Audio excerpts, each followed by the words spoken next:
All right, here we go.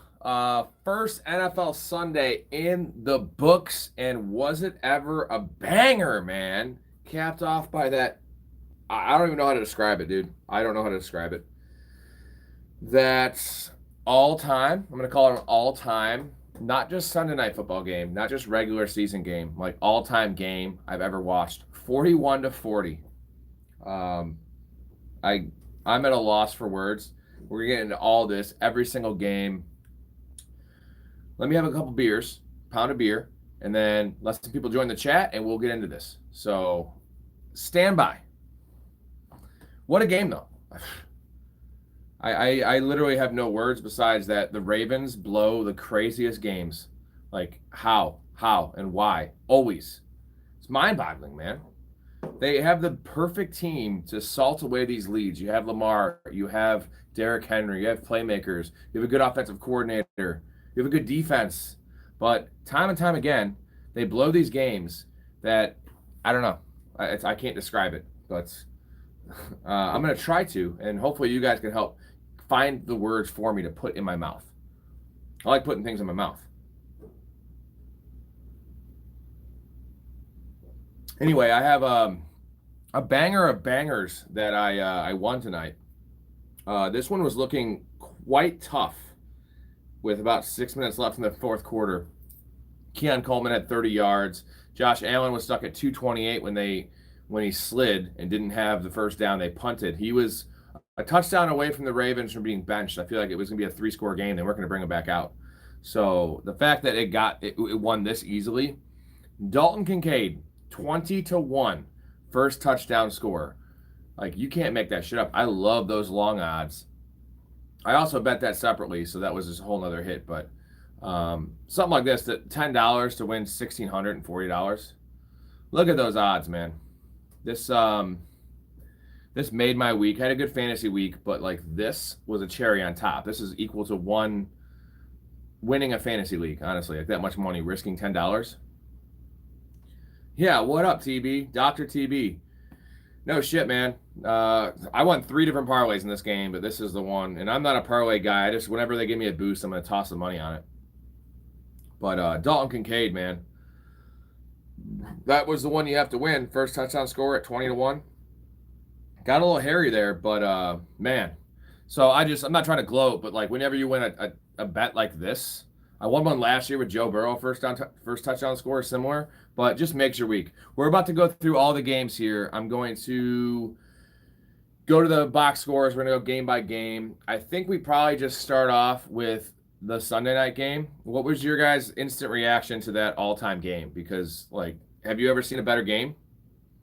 I think maybe Chiefs-Bills in the playoffs. The Bills are always involved in these games. Usually they're on the losing end of it, so it was nice to see them win a game like this for once. But, dude, what a great game. So here we go. What I thought was insane was Lamar fucked my ass in multiple spots. Like, leagues I stopped paying attention to, I was against in 3 different spots, Lamar and Zay Flowers. And I look back and I lost. But Lamar threw 19 passes in this game and had 6 rushing attempts. And puts up 30 fantasy points. Like, this dude is just, he is unreal. Like, the efficiency that Lamar Jackson has, it's ungodly, man. It's like James Harden in his prime, like shooting free throws, like getting freebies. Derrick Henry, when are we going to stop undervaluing Derrick Henry in fantasy? 18 totes for $169 and 2 tutties, man. Unfortunately, lost that fumble. I was actually remarking to my wife earlier in the game. I was like, I can't remember a time I've watched Derrick Henry fumble. And I looked it up. He had fumbled 20 times. I don't know if that's lost. I'm guessing that's fumbles. He's probably only lost 12 in his career. And lo and behold, in the crunch time, fucking fumbles, loses on the game. But Derrick Henry is not like, he's not the reason they lost this game. It was bad coaching, man. I don't know how they lost this game. But Zay Flowers, man, looks like the real fucking deal. So I had Zay Flowers everywhere last year. I think I have him in like 4 spots this year, 3 spots this year. So not terrible, but not as much as I'd like. But look at that box score, man. It was literally just Flowers, Henry, Jackson.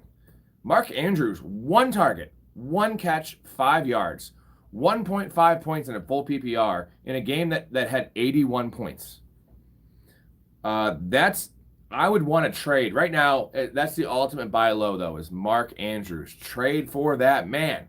Like, that is such a riddle. How does he score 1.5 points in a game with 81 points? I suppose Lamar had 19 passing attempts, maybe. But holy shit. Let's move on. Anything else we got to talk about? Zay Flowers killed it. Derrick Henry's the real deal. Probably should be a first-round pick, like easy first-round pick every year until he retires. Josh Allen, 394 yards. Keon Coleman, slow start, man. Through 3 quarters, he had 30 yards receiving. I know that because that was one of the lines in the parlay I hit. But he looked really good, man. Had a couple drops, but Josh Allen and Keon Coleman, damn straight, Kyle. Josh Allen is just he's the best quarterback in the NFL. And it's him or Lamar. Like Mahomes, okay, success, all that kind of stuff. But watch Mahomes play and watch these two guys play. They are different breeds, man. What they can do on the field is just unreal. James Cook salvaged the day with that long reception and that touchdown. I'm at 66% chance now. Right? Shakir had a solid game. He looked pretty healthy. I know he came into the year with I think with a groin or a knee, something like that. But he looked good. So Shakir is a every week wide receiver 3, if you ask me. Coleman is the one we got to talk about because it was a slow start, right? He had a couple drops. He had that bonehead play where he ran out of the end zone, the 2-point conversion. But he was out there. I don't have the snap share yet. It's not out. But I would want to say Coleman was out there 85, 90% of the snaps. What's your prediction on Bears-Vikings tomorrow, says Cruss. I think the Bears win. Honestly, I think the Bears win. I'm just grateful the points I lost, Worthy and Kittle went down today. Yeah, dude. You did mention, Kyle, you were at a 1% chance, so I love that. Josh, that's why you take the early quarterback, right? Like there's reasons not to, but it's 4 or 5 times a year they give you 40 points. Where the upside of those guys, just I don't care, like the other guys that could have good games, Brock Purdy, Dak Prescott, like they're just not giving you that type of upside. It sucks when they score 14, you're probably going to lose, but it's very likely. My projection for Odunze STB. Odunze is a tough one, man. I'm not the biggest fan, but I feel like they're going to be giving DJ Moore a lot of attention. So I would give Odunze 5 for 60. Now it's all about if he catches a touchdown to make his fantasy day. Anything else here? Dalton Kincaid. So Dalton Kincaid's numbers look pretty good in this game. As a guy that has Kincaid in a few spots, and I started him, he was playing behind Dawson Knox. So again, the snap shares are not out, but I'm guessing Dalton Kincaid played 45-50% of snaps. And that was kind of correlating with the report that came out yesterday that he's not going to be a full-time player. I'm a little spooked on this one. Little spooked. I double stacked Josh with Shakir and Coleman. Yeah, you did mention that, Kyle. So, I mean, that's the time to do it when you have 81 points scored in a game. Like, Vegas got destroyed tonight because, every one of these parlays bets overs. I had like 6 people text me. I texted them my big win. I'm going to put that on the screen for the new people that just joined. This banger right here, $10 to win $1,600. And everyone sending me, like they weren't this much, but it was like $10 to win $200, $10 to win $300 because it was easy money tonight. Everything hit. Everything hit.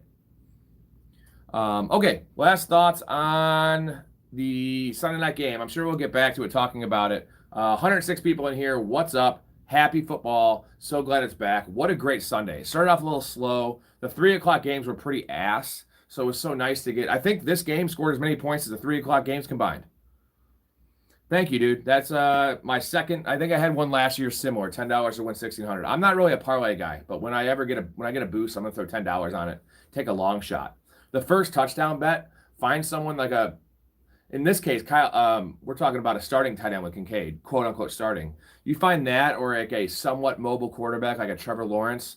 Find their first touchdown prop, and if it's 15 to 20 to 1, parlay that in with 3 other picks. You're always looking at like 160 to 1, 200 to 1, something like that.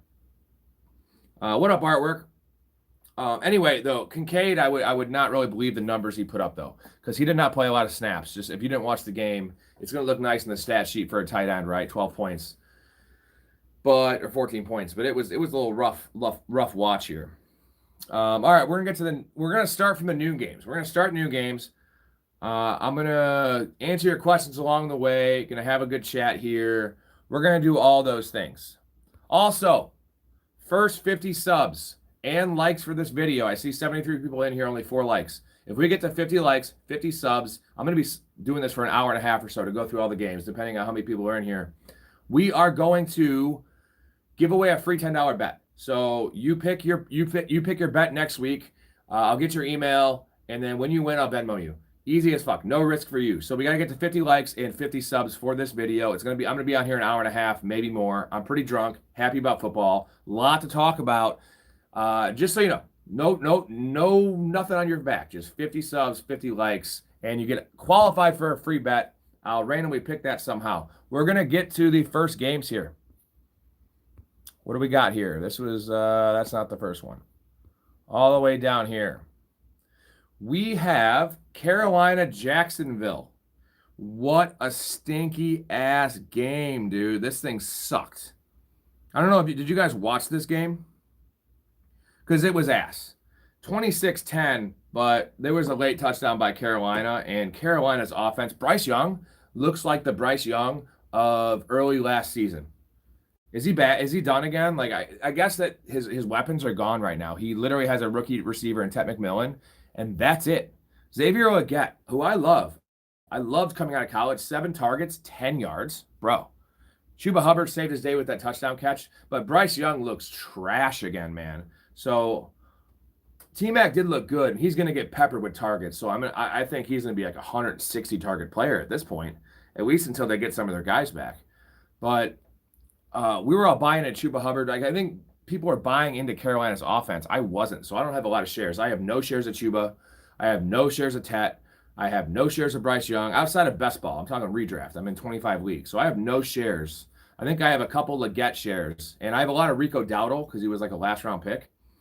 But what are your thoughts on the Panthers? Like, are they cooked? Are they like the same? Are they going to be more like what they were early last year and the end of the year before, compared to the last 6 to 8 games from last year when Bryce Young was like quarterback 6 in fantasy? Because this looked terrible. This looked like pipsqueak, tiny-ass Bryce Young sucking dick. Carolina Pampers. Ooh. I don't know how much time we want to spend on the Panthers because this is fucking terrible. They suck. This was the thing is, the Jags have a decent pass rush, but their secondary is dog shit. So, like, you look like this against the Jaguars. It's not like we're talking about like an all-time team. So that was rough, man. TB says cooked. They shit themselves. Might be a good spot to bet on Carolina next week because, like, they can't be any worse than this one, right? Let's move on to Jacksonville, though. So, Travis Etienne season. Travis Etienne is apparently the bell cow. So, Tank Bigsby was, I feel like, the favorite to lead them in touches, with Tootin maybe being more of a later season guy. But we're talking 16 carries for $143 from Travis Etienne. 3 catches for 13 yards. That's unreal, man. Are you guys buying this Trevor Lawrence and Etienne? Are you buying Etienne as the lead back? Or was this just like a situational thing? Because I feel like the game script would have told us that this is a Tank Bigsby game, right? Salt away the game, play your best runner. Etienne is more of their like scat back, receiving back, all-purpose back. And yet he leads the team in carries, yards, everything by a mile. So for some reason, Trevor is the talk of the quarterback turnaround. Trevor played well today. I mean, his numbers don't really say it, but like, I guess maybe you're just comparing it. We're comparing it to how Bryce Young played, but he played okay today. The numbers didn't. It wasn't great, but it could have been worse, right? In the past, he loses these games. So Bretton Strange, I guess a big takeaway is Brian Thomas Jr., who, what up, Cry Dog? Yeah, Thielen was Bryce's security blanket. Brian Thomas Jr., who on maybe 5 or 6 different episodes in the show, I faded. He was one of my biggest fades. I have 0 shares of Brian Thomas Jr. Honestly, in my 300 best balls, I maybe have like 6 shares. So 6 shares in best ball and 0 in redraft. Taking Drake London over him, taking Nico Collins over him, taking other running backs over him. 1 catch, 7 targets. He did have a rushing touchdown to save his day. But the thing was, last year, all Brian Thomas's awesome production was with Mac Jones. And I don't know what the hell Trevor Lawrence has against Brian Thomas. Maybe he's just not accurate. But this was rough, man. This was rough. So I'm not saying I'm panicking on Brian Thomas Jr. And honestly, I would probably try to trade for him, but do not like trade Brian Thomas Jr. because better days are ahead. We got Slice Pops. Travis missed that pick, bro. Needs to be on the field full time. I guess we'll see. I think this backfield is going to be a headache. I think next week when everyone starts ETN, Tank Bigsby's going to come out and just, have 16 carries, right? I feel like it's going to be flip-floppy. So I'm not trusting Travis Etienne. If I was a Travis Etienne owner and there's a running back needy team, I'm fucking trading him. I am trading him. Brenton Strange leads the Jags in receiving, which is pretty wild. So they didn't have to do much in this game. We went to Carolina earlier. This is just absolute poop. Absolute poop. We're moving on to the Giants and Commanders. This was somewhat competitive. We have 21-6. The Commanders take it. Giants score 6 points. Malik Neighbors, 12 targets, only 5 catches. Rough. Russell Wilson sucks, man. It's a throwback Russ game, though. 44 yards rushing. But this is not great. 17 of 37, that's 45%. Against Washington's cooked-ass defense. Tyrone Tracy, I know everyone that had Tracy was drafting in the 7th, 8th round. Everyone started him. This is very disappointing. 2 catches for 11 yards. No one did shit on this team. Nobody did shit. So I think Washington's defense is improved, but I'm not about to anoint Washington as like a top 10 defense. So this is a damning situation for the Giants. Jackson Darden coming sooner than expected from Artwork. I would agree, man. I know they said earlier today, they said that Jackson Dart's going to have some like specialty packages, but he didn't see the field. So I don't know if that was just like, what up, Eddie? I don't know if that was just like a smoke screen for Washington, but it didn't work. Let's move over to Washington here. Daniels, the typical Jaden Daniels game, 11 carries, 68 yards, 233 through the air. Terry McLaurin, though. Terry McLaurin. This is a disappearing act from Scary Terry. We see it all the time. 2 for 27 on 4 targets. Jordan says, should I drop CJ Stroud for Aaron Rodgers? No, I wouldn't do that yet. That was just a weird game. We're going to get to that one in a second. I don't know how the hell that was going into the Sunday night game, that was the highest scoring game of Sunday. Fucking Jets and Steelers, which had the lowest over-under. Which I wonder what the odds of that were, man. If you could have bet, they have like the highest scoring game, that had to be probably 50-1, and then ends up losing because this Sunday night game has 81 points. Jordan says, I'm in an 8-man league, so the waivers are looking very nice. You always are, man. That's why you got to draft aggressively in 8-man leagues, because you're going to get some badass value on the waivers. Definitely draft the onesies, man. Draft the elite quarterbacks in 18 leagues. Draft the tight ends, because running backs and receivers are just super deep. Looks like a next year kind of team with the Giants. I think the Giants are a next decade kind of team. It's always like 5 more years for them, right? We're going to move on to also 170 people in here. First 50 likes and 50 subs qualify for a free bet. I'll place a bet. Send me your email. I'll Venmo you the winnings if you win for next week. Pick any bet you want. Has to be like an even odds bet, right? Like the Bengals -4. But we get the 50 on both. We're getting that going. We're moving on to Pittsburgh and the Jets here.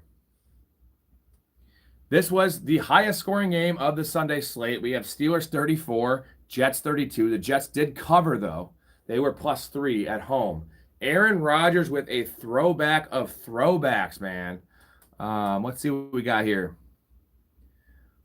I was told Drake London would be a sleeper. He's questionable over the injury until the 15th. Drake London's fine. I will say he's not a sleeper because he was a second-round pick, but Drake London had, I think, 13 targets today and should have had a touchdown. It barely hit the ground at the end, but 13 targets, and Penix looks good. So we have to see about that shoulder injury, but it just seems, they say day-to-day. It's not like a Xavier Worthy situation. I have DJ Moore and Doomsday on my team. I need 11 points to win this week. My opponent has played everyone. Which should I start? DJ Moore. You start DJ Moore. You only need 11 as well, so start DJ Moore. That's a tough one. I've heard a lot of good things about a Doomsday. DJ Moore's still the one there, so I think we want to stick with the one, and I think with the issues with the Chicago backfield, we don't know exactly who, like Monungai's questionable, Roshan Johnson's questionable. DJ Moore has played 4, 5, 6, 7, 8 snaps out of the backfield, like in certain games. If you get 6 or 7 snaps, DJ Moore in the backfield, 2 carries, a couple swing passes, like that's going to insulate you to get those 11 points. So DJ Moore is the upside play and the safe play. Odunze is a question mark. What a game tonight, Leafy Greens. What a fucking game tonight, man. Eagles over Chiefs. Eagles might smash the Chiefs. Jordan says, today was a great day of football. It was. The 3 o'clock games were pretty shit. All those games went under. Like, all those games went under, dude. Like, none of them even hit 30 points. That Texans Rams game was total shit. I cleared $80 on live bets tonight. That's what's up. Pancakes, waffles, or French toast from Mister. All of the above, bro. I'm ordering all 3 of them. I mean, have you seen me? How do you feel about Fields? Hard to take Goff over him after this week. I've been talking up Justin Fields since June. I have him in, I don't know, 9 of my 25 redraft leagues and 30% of my best balls. That's one of my biggest pillar players this year. That's why I was like so hesitant to draft early quarterback, because like I don't want to draft Fields in that case, because if I have Allen, I'm not doing it. And I'm so confident. The fact that he did that in this matchup, it's just shame they didn't win the game, because Justin Fields played his heart out. He passed well. He was like running to pass in this game, which is beautiful, dude. He was keeping his eyes downfield. He had some beautiful deep balls. Garrett Wilson looked good. Fucking love Justin Fields, man. Top 5 quarterback. I've been saying it since June, man. Since June or July. Justin Fields, son. Am I sticking with Kenneth Walker, Pacheco, and Njoku after their poor performances today? Man, Kenneth Walker played 40% of the snaps, and he was out-snapped by Charbonnet. Charbonnet played like 52, 55% of the snaps and got the goal line work. That's a concern. Artwork says Fields and Wilson connection looks good. Yes, it does. Will Jefferson get more than 23 tomorrow? His projection's about 19 in PPR, so I would say no. So drop CJ Stroud for Justin Fields, 100%, dude. There's no reason to ever roster a player like CJ Stroud. He doesn't do enough. Their defense is too good. They're not going to be in shootouts. Like he doesn't get the rushing upside, right? And he's never been even his like awesome breakout rookie year was like 22 touchdown passes. So he's more of like a passing yards guy, an efficiency guy. That's not a fantasy guy to me. Thoughts on Vikings backfield? 50-50 split. I think it's 50-50. And Jordan Mason is more likely to get a touchdown. And I would say that Aaron Jones is probably 4 or 5 catches a game. Might be a little high there, but I think he will. George Lopez. What up, Lopez? Traded James Cook for A.J. Brown before week 1, and then he only gets 1 target. You won that trade, dude. A.J. Brown for James Cook. You won that trade. I don't care what happened week 1. You won that trade. Minnesota wins tomorrow 23-17. That's a good prediction. Mason will get the touches in short yardage situations, maybe red zone. Jordan Mason is just, at this point, a better rusher of the football. Aaron Jones is old. Let's get into this Steelers game. I'll get to some of your questions here in a second. Aaron Rodgers, turning back the clocks, man. 244 and 4 touchdowns, super efficient. I guess the biggest takeaway is Kenneth Gainwell played a lot, so he's going to eat into Jalen Warren's work, and Caleb Johnson had -2 yards. That is fucked. So that's an issue. DK Metcalf, 4 for 83, better days ahead, but he's the clear one there. Aaron was looking his way. He had a pass interference too, so like DK is going to be just fine where you drafted him. This is his guy. So we're going to see some big games from DK Metcalf. The fact that Rodgers threw 4 touchdowns and you don't have a single touchdown to DK is concerning. Lions offense with Morton looked atrocious, or did Green Bay's play great defense? It was a combination of both, but Lions I am worried about, my man. Rodgers still looked old. He had some nice bootleg throws, dude. So I'm not totally going to say, like, Aaron Rodgers looked much more spry than he did most of the time last year. Told y'all Green Bay was coming with the upset. That was beyond an upset, bro. That was a rape. I don't want to use that on YouTube, but that's what that was. Aaron Jones is a little injury prone, so I just hold on to Mason. I mean, Mason's almost startable. In half PPR, Mason's 100% startable as a flex. In full PPR, he's borderline. You're banking on a touchdown there. Other takeaways from this Steelers game. Jalen Warren caught a touchdown, but this is going to be a messy backfield all year until Caleb Johnson gets the reins, and we don't know when that's going to happen. So Rodgers is the first ballot Hall of Famer, right? Let's move on to the Jets, though. Let's look at Justin Fields' day, man. Efficient as hell. 72% completion percentage, 218, 1 touchdown. Looked great. Breece Hall, who everyone was fading and talking a bunch of shit about, and it was all going to be about the other guy stealing his work. 19 carries, 2 catches for 38 yards, has 145 scrimmage yards, no touchdowns, but Breece Hall is the lead back there. I've been saying it. I only have him in 2 or 3 leagues. I was a little scared off, but I loved him in the 4th round. Loved him in the 4th round. I got Mason down 9. Really need that tud tomorrow. He can get it without the touchdown, just so you know. Especially if he gets a couple catches. So the touchdown's just going to automatically win it for you, but you don't know that. Fields only good until he's not. In real life, I'll give you that, but in fantasy, Fields has never been bad. Even last year with the Steelers, where they didn't let him throw, didn't let him run, he was still a top 12 quarterback per game. So Justin Fields is always producing fantasy. It's impossible not to produce when you average 60 yards rushing a game. This game, he had 48, but only 12 attempts. Should I get Hollywood and drop Olave? Do not drop Chris Olave. Olave had 13 targets today, man. He got nicked up a couple times. You could find someone else to drop. Chris Olave is an upside wide receiver 3, maybe a wide receiver 2 going forward. Wentz with heavy rookies this year, Travion Emeka, Tyler Warren, RJ Harvey. I'm feeling great so far. Yeah, Harvey made his day with that really long carry. If you take that away, it'd be really disappointing. But it's going to be a 50-50 for the foreseeable future with Dobbins. That's the only problem. And this was a good game, like a game script and a bad defense to go against. So RJ Harvey's a wait and see. Henderson had a nice game. We're going to get to all this soon, but I would say Ibuka's the real deal, and Tyler Warren, man. If it wasn't for that blowout, Tyler Warren was going to have 10 catches. I have Trevor Lawrence and Caleb Williams at quarterback. Who should I pick up instead? Keep both of them. There's no one going to be worthwhile unless, like, Justin Fields is on your wire. Should I drop Rashid Shaheed for Hollywood? Depending on what, just wait and see what's up with Worthy. They're going to release probably the timeline of Worthy's injury. It's either going to be 2 or 3 weeks or he's out for the year. There's not going to be a lot of in between. If he gets surgery, he's out for the year. If he's going to, a pain tolerance thing, he'll be back. Sounds like I should drop a Dunze for Hollywood. No. I just said I'm not a big Dunze fan, but Hollywood Brown is at best going to be a 4-week rental because once you get Rashee Rice back, Hollywood Brown will be relegated to being a borderline wide receiver 3-4. It's still Hollywood Brown. Like, he's inconsistent. He's injury prone. I like Hollywood Brown as a starter for the next couple weeks, but we just don't know the details yet. So hopefully we get that before waivers tomorrow. What do you think about Debo with the Commanders? I think if you could trade Debo, you trade him right now because Terry McLaurin's not having this type of shit game anymore. Like, going forward, Debo had the rushing touchdown. He'll be fine. He'll probably return value where you drafted him, but I don't think you're going to be an every week wide receiver 2 from Debo. I would drop some people for Hollywood, JD. Depends on your situation. If you need help right now, then if you have Worthy or in other situations, yes. If you're in a deep league, but other than that, you're not. It's probably not going to be a year-long kind of thing because Rashee Rice is still coming back. What's up, Ninja? Quentin Johnson, sell? I mean, definitely sell Quentin Johnson. Any other takeaways from this Jets game? Breece Hall, underrated in terms of draft season. Justin Fields going to smash all year. Garrett Wilson, looked great, man. Garrett Wilson looked great. Good timing routes. Looked spry. Should have scored 2 touchdowns. That play where he got tackled on the 2-yard line, he, fell down. So, bro, why is Fanning giving so much work? Because Harold Fanning led all of FBS last year in receiving.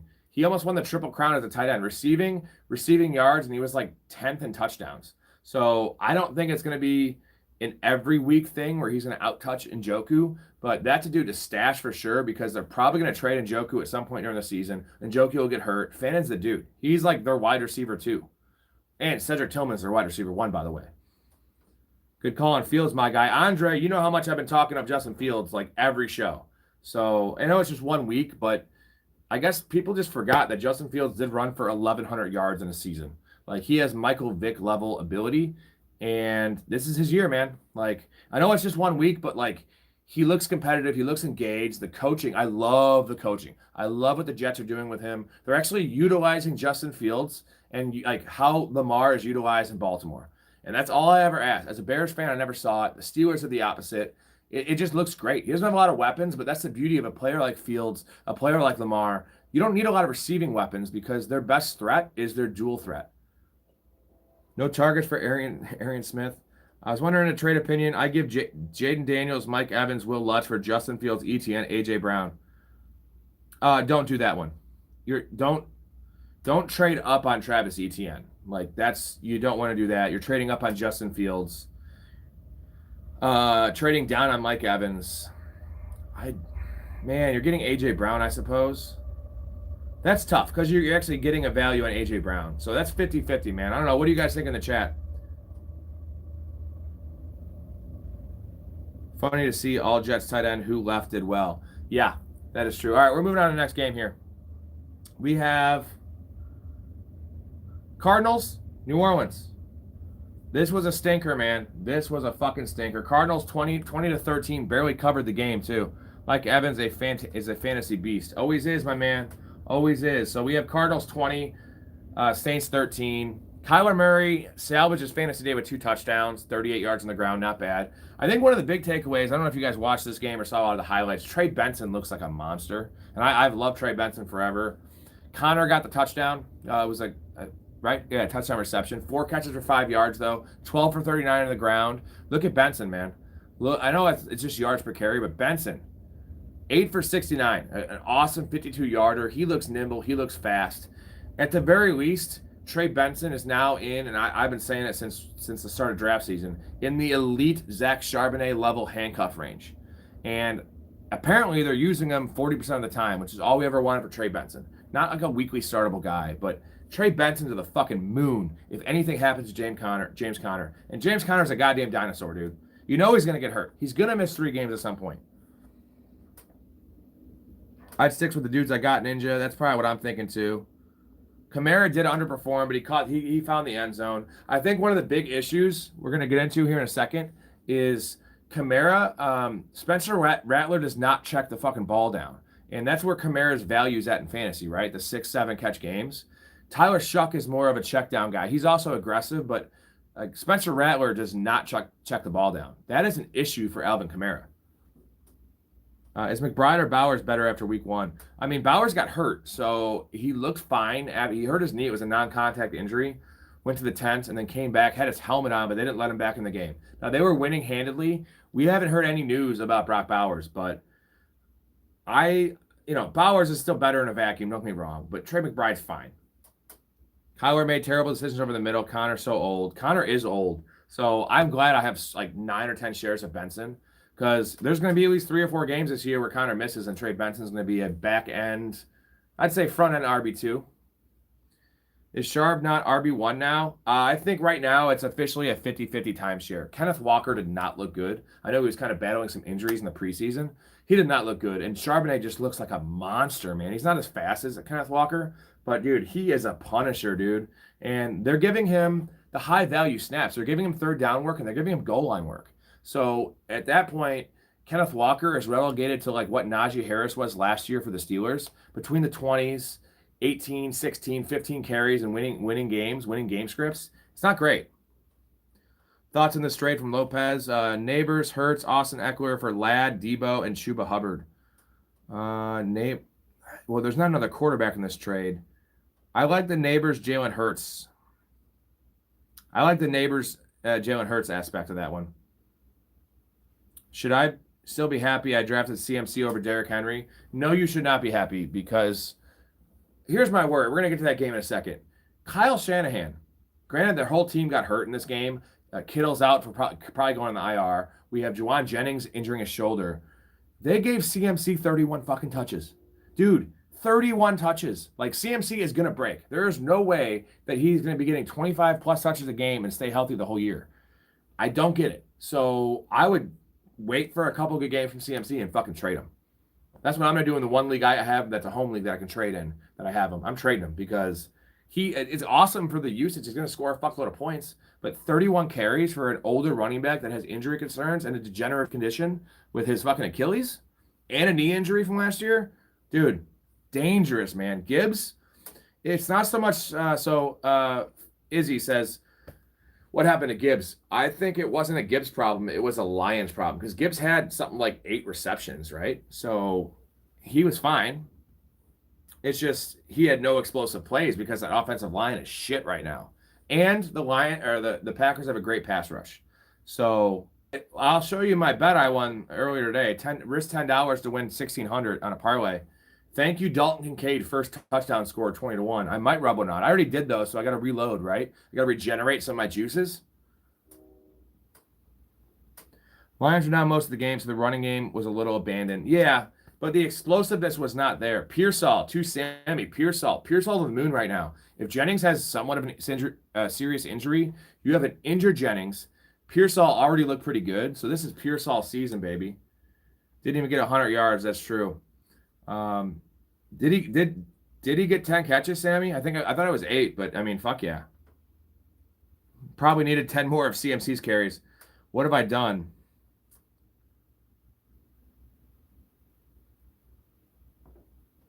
Henry, 2K, 2,000 yards this year. Most likely. Henry is just the safest pick in fantasy. He's LeBron James in fantasy basketball, right? He was trying to think of the baseball quote, like Mike Trout during his prime, like guys that you just know you could pencil in. They're probably not going to be the best player in fantasy. Derrick Henry has some flaws, doesn't catch passes, but they're going to be top 5 at his position, probably top 3. It's money, baby. Can I send my team and see your thoughts? Yeah, of course, Jordan. B-Rob looked crisp. He did. That's the thing is they did give Brian Robinson, I think, 9 carries and 1 catch. So they gave B-Rob 10 carries, but they got to give him more because you cannot be giving McCaffrey 31 carries. You cannot. He was just questionable coming into the game. So, well, no, but Kittle's out, man. I don't know if you saw it. Kittle's gone. Kittle's going on the IR, baby. He's got a hamstring injury. They're going to put him on there right away. Rest up, get back in 4 weeks. Anything else for this game? Let's go to the New Orleans side of it. We were talking about Spencer Rattler, 46 pass attempts, 4.7 yards per attempt. That's trash. Such trash. Doesn't check the ball down. Kamara, 2 catches. 2 catches. You know the leading receiver was Juwan Johnson. I will say, Chris Olave, 13 targets, baby. He left twice in this game with little ailments here and there, went to the tent. He came back. He finished the game. Wasn't a concussion issue, thank God. 13 targets, 7 for 54. Let's fucking go, man. Chris Olave season, one of my guys this year. Gonna have 100 catches this year. Probably only 3 or 4 touchdowns. It doesn't matter in PPR. You got him in the 7th round. Fucking love it. Thoughts on Bo Nix and Sutton? I've been saying since June, Bo Nix is the biggest bust in fantasy. He does not see the field. I don't know if you saw the one play. They went for it on 4th down. It was like 4th and 4 from the 40. Instead of punting, it was like from the 45. They couldn't kick a field goal. And he had a wide, they did a crosser, right? The guy that was running left was wide open, and he threw to Marvin Mims. I think it might have been Sutton. And Marvin Mims was covered. And he threw like a little lollipop, dude. And like he just doesn't see the field. Bo Nix, 2 picks and a fumble against Tennessee's defense. That at home, rough stuff, man. So I am off. I've been off Bo Nix. Believe it or not, I had Bo Nix as my quarterback 16 this year. And everyone laughed at me and said that's retarded with his rushing upside. That defense, you saw how good that defense is. The biggest problem with Bo Nix is he's turnover prone. Sean Payton hates that shit. So they're going to just neuter him, and they're going to win games by running the goddamn ball and winning games like they did today, 20-12. Now their quarterback room is ... So Heckler says Goff, CMC, Taylor, CD, Tyreek Hill, Njoku, Olave, Flowers. Yeah. Kenneth Walker, Pacheco on the bench. Who should I trade or get off the waivers? How many people are in this league? Is this a 10-teamer? Oh, 8-man league. Try to pair 2 of your guys up, man. When you have a narrow league like this, pair 2 of your guys up. Try to pair. I would probably trade Zay Flowers because he's coming off a really good game. Zay Flowers and CMC if you could, dude, and try to get Bijan or some shit. Why the hell not? Get a 2-for-1. And what moves I can try to make with the first few weeks? I would try to pair a 2-for-1, man. Yeah, no, there's no way you can get those players in a 10 or 12, man. Tyler Warren looked great, man. Tyler Warren looked really good. So, no other thoughts in this game. We're going to get to the next game here. This is Vegas and New England. Surprise win, man. Raiders 20-13. Another under, man. All these games went under. 20-13 by the Raiders. They covered. They were +3. Closing on 2K subs. Congrats. Oh, there's Michael's story. That's the other face of the podcast. Soon enough, I'm getting, just so you know, getting the laptop on Tuesday, getting all the technology stuff figured out. We're going to be having Michael's story in person, full screen, none of this phone shit. So thank you guys for sticking with me on my shitty ass production value. But the real shows have much better production value. Just the live streams aren't great. So we're going through Vegas and New England. Geno Smith balled fucking out, bro. 362 yards. 362 yards. Brock Bowers, we don't know his injury, but it did not look good. I'm guessing he's day-to-day, and they kept him out as a precaution because they were up by 10 when it happened in the fourth quarter. But Dante Thornton, 2 for 45, not bad. Trey Tucker with a long bomb. Jacoby Myers. We all kind of faded Jacoby Myers towards draft season because of that contract holdout. That may have been a mistake because he had 8 for 97. So he is the number one wide receiver there, not the number one target. What are your guys' thoughts on Ashton Genty's debut? 19 for 38, not efficient, 2 yards per carry, but he got in the end zone. Only 2 catches for 2 yards. This is a 40 total yard performance. Thoughts on Ashton Genty? Jordan, another 8-man league. You got to start playing 12-man leagues, my dude. More money in the pot, right? I love this team, but unfortunately you have London and Worthy and Kittle who are all hurt. That's kind of an issue. I'm not worried about Jahmyr Gibbs at all. At all. The man had 8, I don't know what it was, 8 or 10 catches. I'm not worried about Jahmyr Gibbs at all. He'll be fine. The Lions will be fine. They're not going to put up the numbers they put up last year, but that's not going to hurt Jahmyr Gibbs because Jahmyr Gibbs is on track, is going to have 70 or 80 catches this year. So in PPR, Jahmyr Gibbs is going to be the same value. He might only score 10 touchdowns, but if you're getting an extra 30, 40 catches, it's all going to even out. Yeah, 3 injuries. That's rough. Not inspiring play from the Raiders, but they played motivated. They played hard. They allowed, what was it? They allowed 13 points to the Patriots, who was everyone's darlings, right? Everyone's talking about the Patriots this year. Genty did okay. I won't hold his first start too much against them. Yeah, there wasn't a lot of running room from the carries I saw. I got to go back and watch the film, but he got in the end zone, which is promising. And I think that the best part about it is before the game, they made Raheem Mostert inactive. So you're looking at Zamir White, who we all know is just a turd. So he has nobody behind him. Like Ashton Genty's an 85% snap share player. So I think we were a little wrong on that part of Genty. We thought it was going to be a little less than that. No, Raiders always have O-line problems, but Ashton Genty will have better days ahead in terms of volume, in terms of the receiving game. I see 4 or 5 catches a game for him in some positive passing game scripts when they're losing, and they will be losing, trust me. Let's move on to New England because Drake May was not good in this game. He wasn't running much, which is insane. 11 yards rushing when he was playing from behind, 46 pass attempts, 287 yards, touchdown and a pick. Very erratic. Travion Henderson, 5 carries for 27 yards. He was out-snapped. I did see this one. He was out-snapped. I think Stevenson had 20 more snaps than him in this game. So that in a game script where they were losing, it's a little concerning to me. But he did end up having 6 catches for 24 yards. That's just not explosive at all. 11 touches for 51 yards. So it was everyone's darling. Are we worried about Travion Henderson in this chat?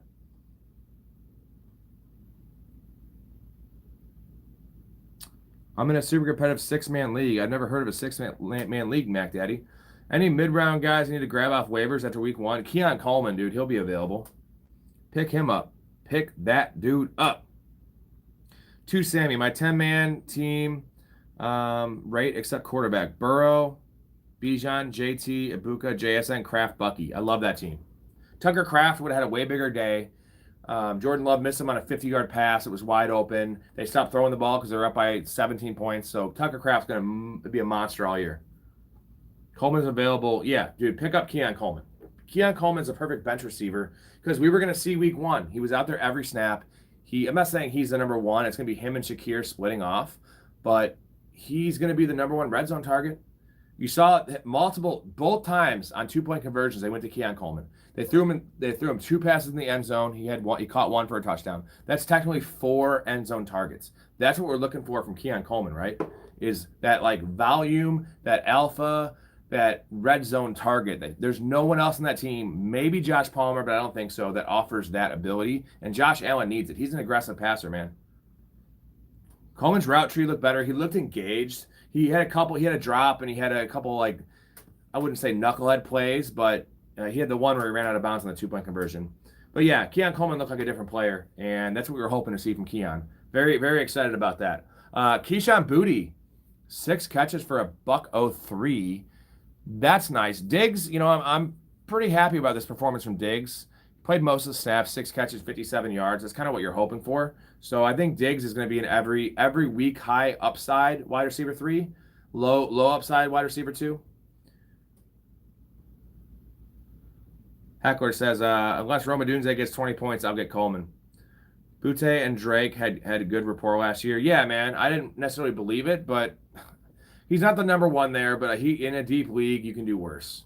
Let's move on. Also, anyone in the chat, first 50, we need 50 likes. We have 19, 50 subs. Anyone that does that is going to qualify for a free $10 bet. I get your email, place any bet you want next week, and I will pay it out. I will place it for you and pay it out, Venmo you. Easy money, baby. We are moving on. Dolphins and Indianapolis. This is going to be a fun one to talk about. I got to give credit to my man Story. And I was saying there was a decent chance Miami gets back to somewhat what they were 2 years ago. And he was saying they're trash, they're done, McDaniel's going to be fired, they're terrible, Tua sucks, don't draft anyone in the Dolphins. And he could not have been more right. I know it's one game. Story says, don't go chasing booty on the waiver wire unless you're in a super deep league. It kind of sounded like you're saying, don't go chasing waterfalls. We can do a remix. Don't go chasing Keyshawn booty on waivers. That was awful. Actually, you should remove all those likes from that awful song. Yeah, drop Mike McDaniel. But I'm giving you credit, Story. You predicted this Dolphins thing. It looked even worse than the numbers say. This was fucking awful. This was fucking awful. Like, I'm surprised they didn't fire McDaniel after this game. Fire McDaniel to the sun. Yeah, I'm weary of Patriots wide receivers. They're going to run the ball much more than this, too. Drake May's going to pull it up. He had like 11 yards rushing. They only had 50 as a team. They're going to run the ball more than this. They want to be a running team. Devin A-Chain definitely salvaged his day with that receiving touchdown, and that salvaged Tua's day a little bit. This is terrible from Tua. 5 yards an attempt. Tyreek Hill, 4 for 40. Jalen Waddle, 4 for 30. Waddle got banged up again. Typical shoulder injury. This is rough. This is so fucking rough. Ooh, my prediction this year is Pats finish better than Miami. I think I might predict the Browns finish better than Miami at this point. Browns looked 100% better than Miami. This was insane. Like, what do you guys think about the Dolphins? Is this code red? Or is this one game? Because unfortunately, Indianapolis does not have a great defense. They're not known for their defensive prowess.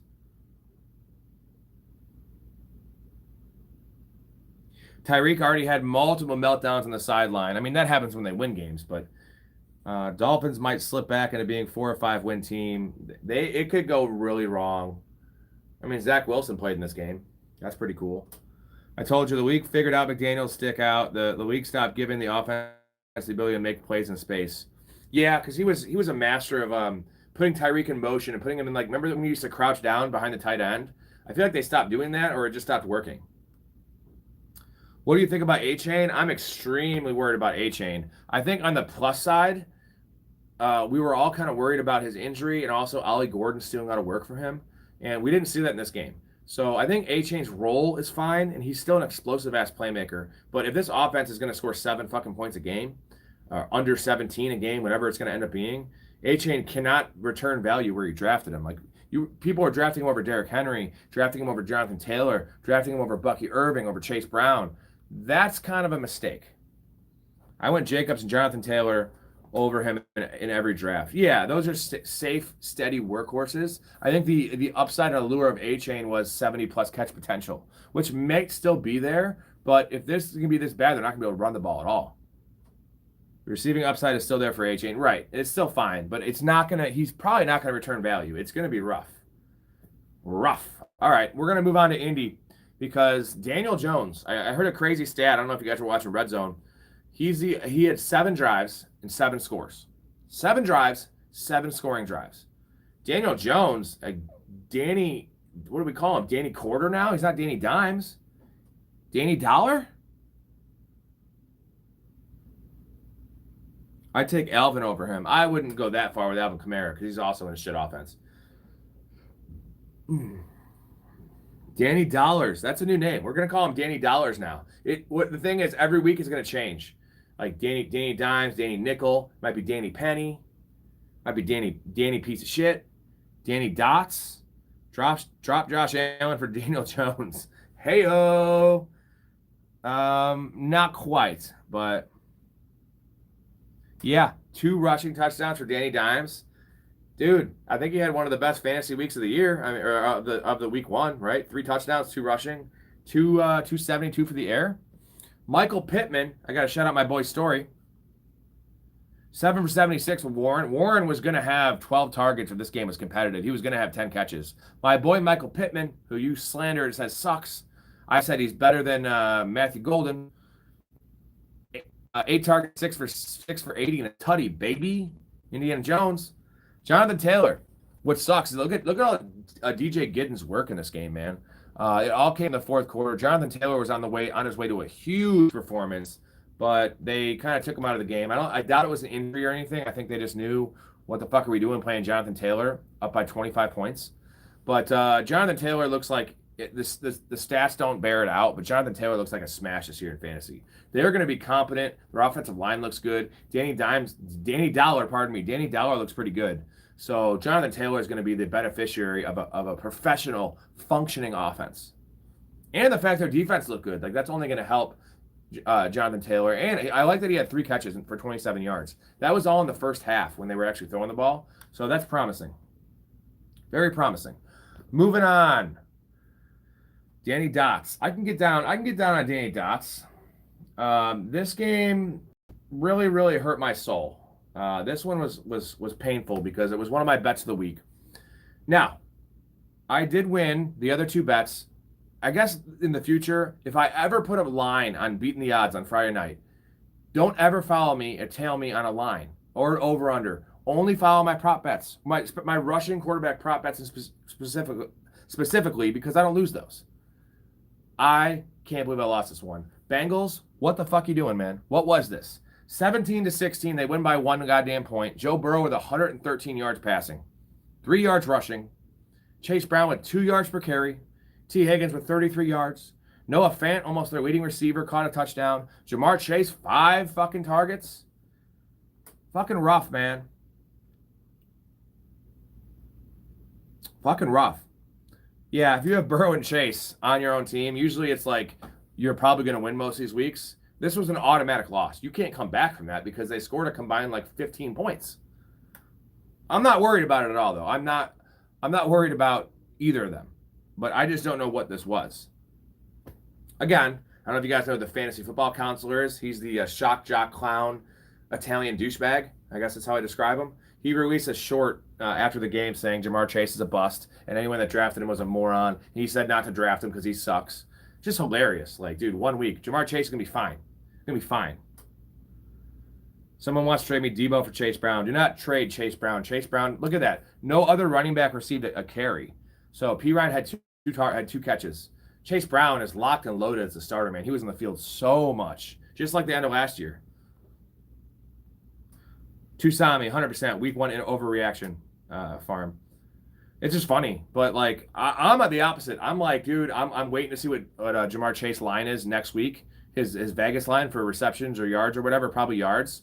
They're against Jacksonville at home, so I'm gonna probably bet the house on that one because if it's like 85 yards, you know he's getting fed. He'll get that in the first half, baby. Chase Brown is gonna eat this year, 100% gonna eat. No more takeaways here. We'll go to Cleveland though because Joe Flacco actually looked pretty good. He looked kind of mobile in the pocket, which was pretty wild. Dylan Sampson. So for all you guys that started Jerome Ford, that season's over now, and it already was anyway because Judkins may come back next week. 6 carries for 8 yards and 1 catch for -3 yards. So he had 7 touches for 5 yards. Dylan Sampson, I want to talk to Sampson. 12 carries, 29 yards. Okay, whatever. But 8 catches, 64 yards. That's what up.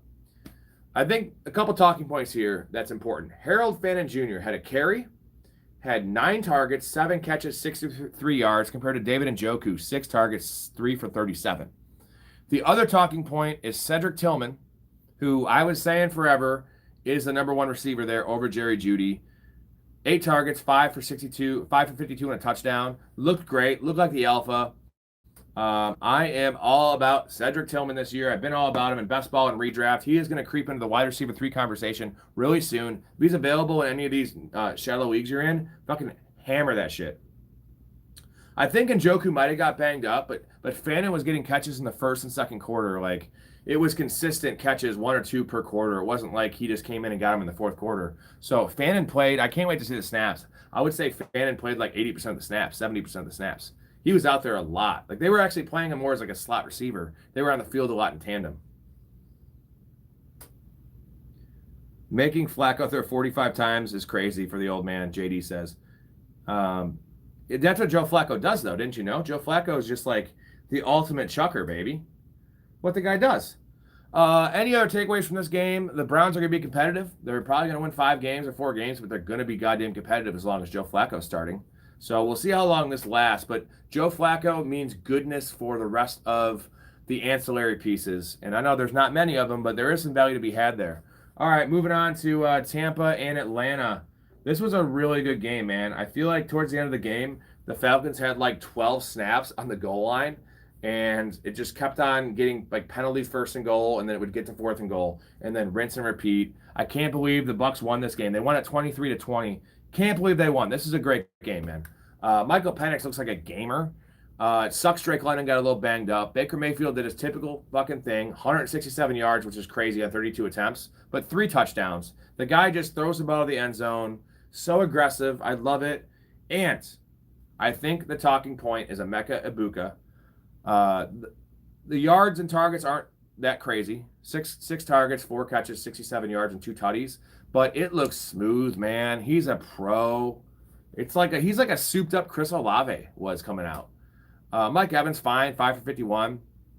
Bucky Irving's a little concerning, 2.6 yards per carry. He did have a receiving touchdown, 4 catches. Are you guys a little worried about Bucky Irving? He did get the majority of the work, but I'm a little worried about this Tampa team. That Tampa should have lost this game. I think we can all agree Tampa should have lost this game.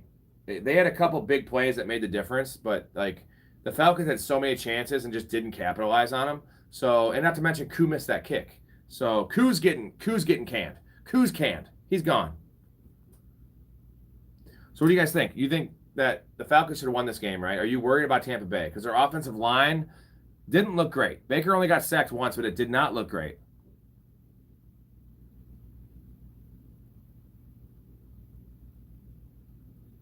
I'm just worried about Tampa in general.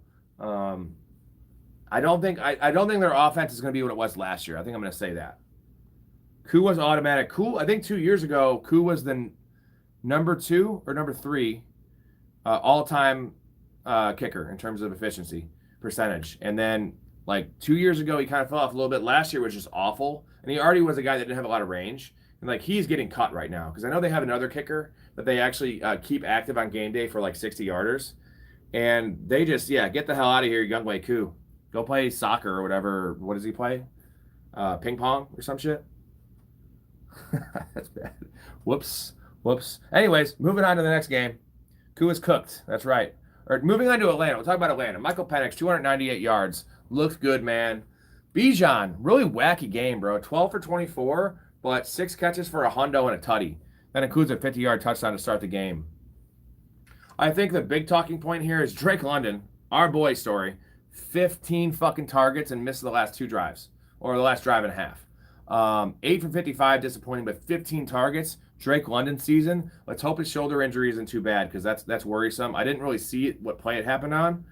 I think Kyle Pitts is a must add if he's not already drafted or rostered, because if Drake London misses a game or 2, like they have nobody else there. They have Ray McLeod and they have Hodgepodge. And we also have Mooney being out, and we don't know when Mooney's coming back. They didn't put him on IR, but he might not be back next week. So this is Kyle Pitts season, baby. Hello, governor. No, Algier always does get work. It's alarming to see 10 carries to 12, but you got Bijan in the receiving game with 6 targets or 6 receptions, 7 targets. Does Penix have enough around him to start in deeper leagues? You can't start Penix if Drake London's out. That's a problem. But I like to see that he was running 6 carries, 21 yards on the rushing touchdown. So Penix was one of those guys that was more, not I'm going to say Jared Goff level, but he was a statue. And if he's going to offer you a little bit on the ground, and he does tend to scramble when he's near the goal line, like he's usable, man. Goodbye, Sean says, is Bijan the best versatile back catching and running, even though he had a bad game today? 100%. It's him or Gibbs. He's a little better at power back, so that's why I say he's probably more versatile than Gibbs because he can bang inside the tackles better. To Sammy says, you know what's kind of scary about Kamara? When he went to the Chargers, Eckler receiving work plummeted. Maybe this is an overreaction.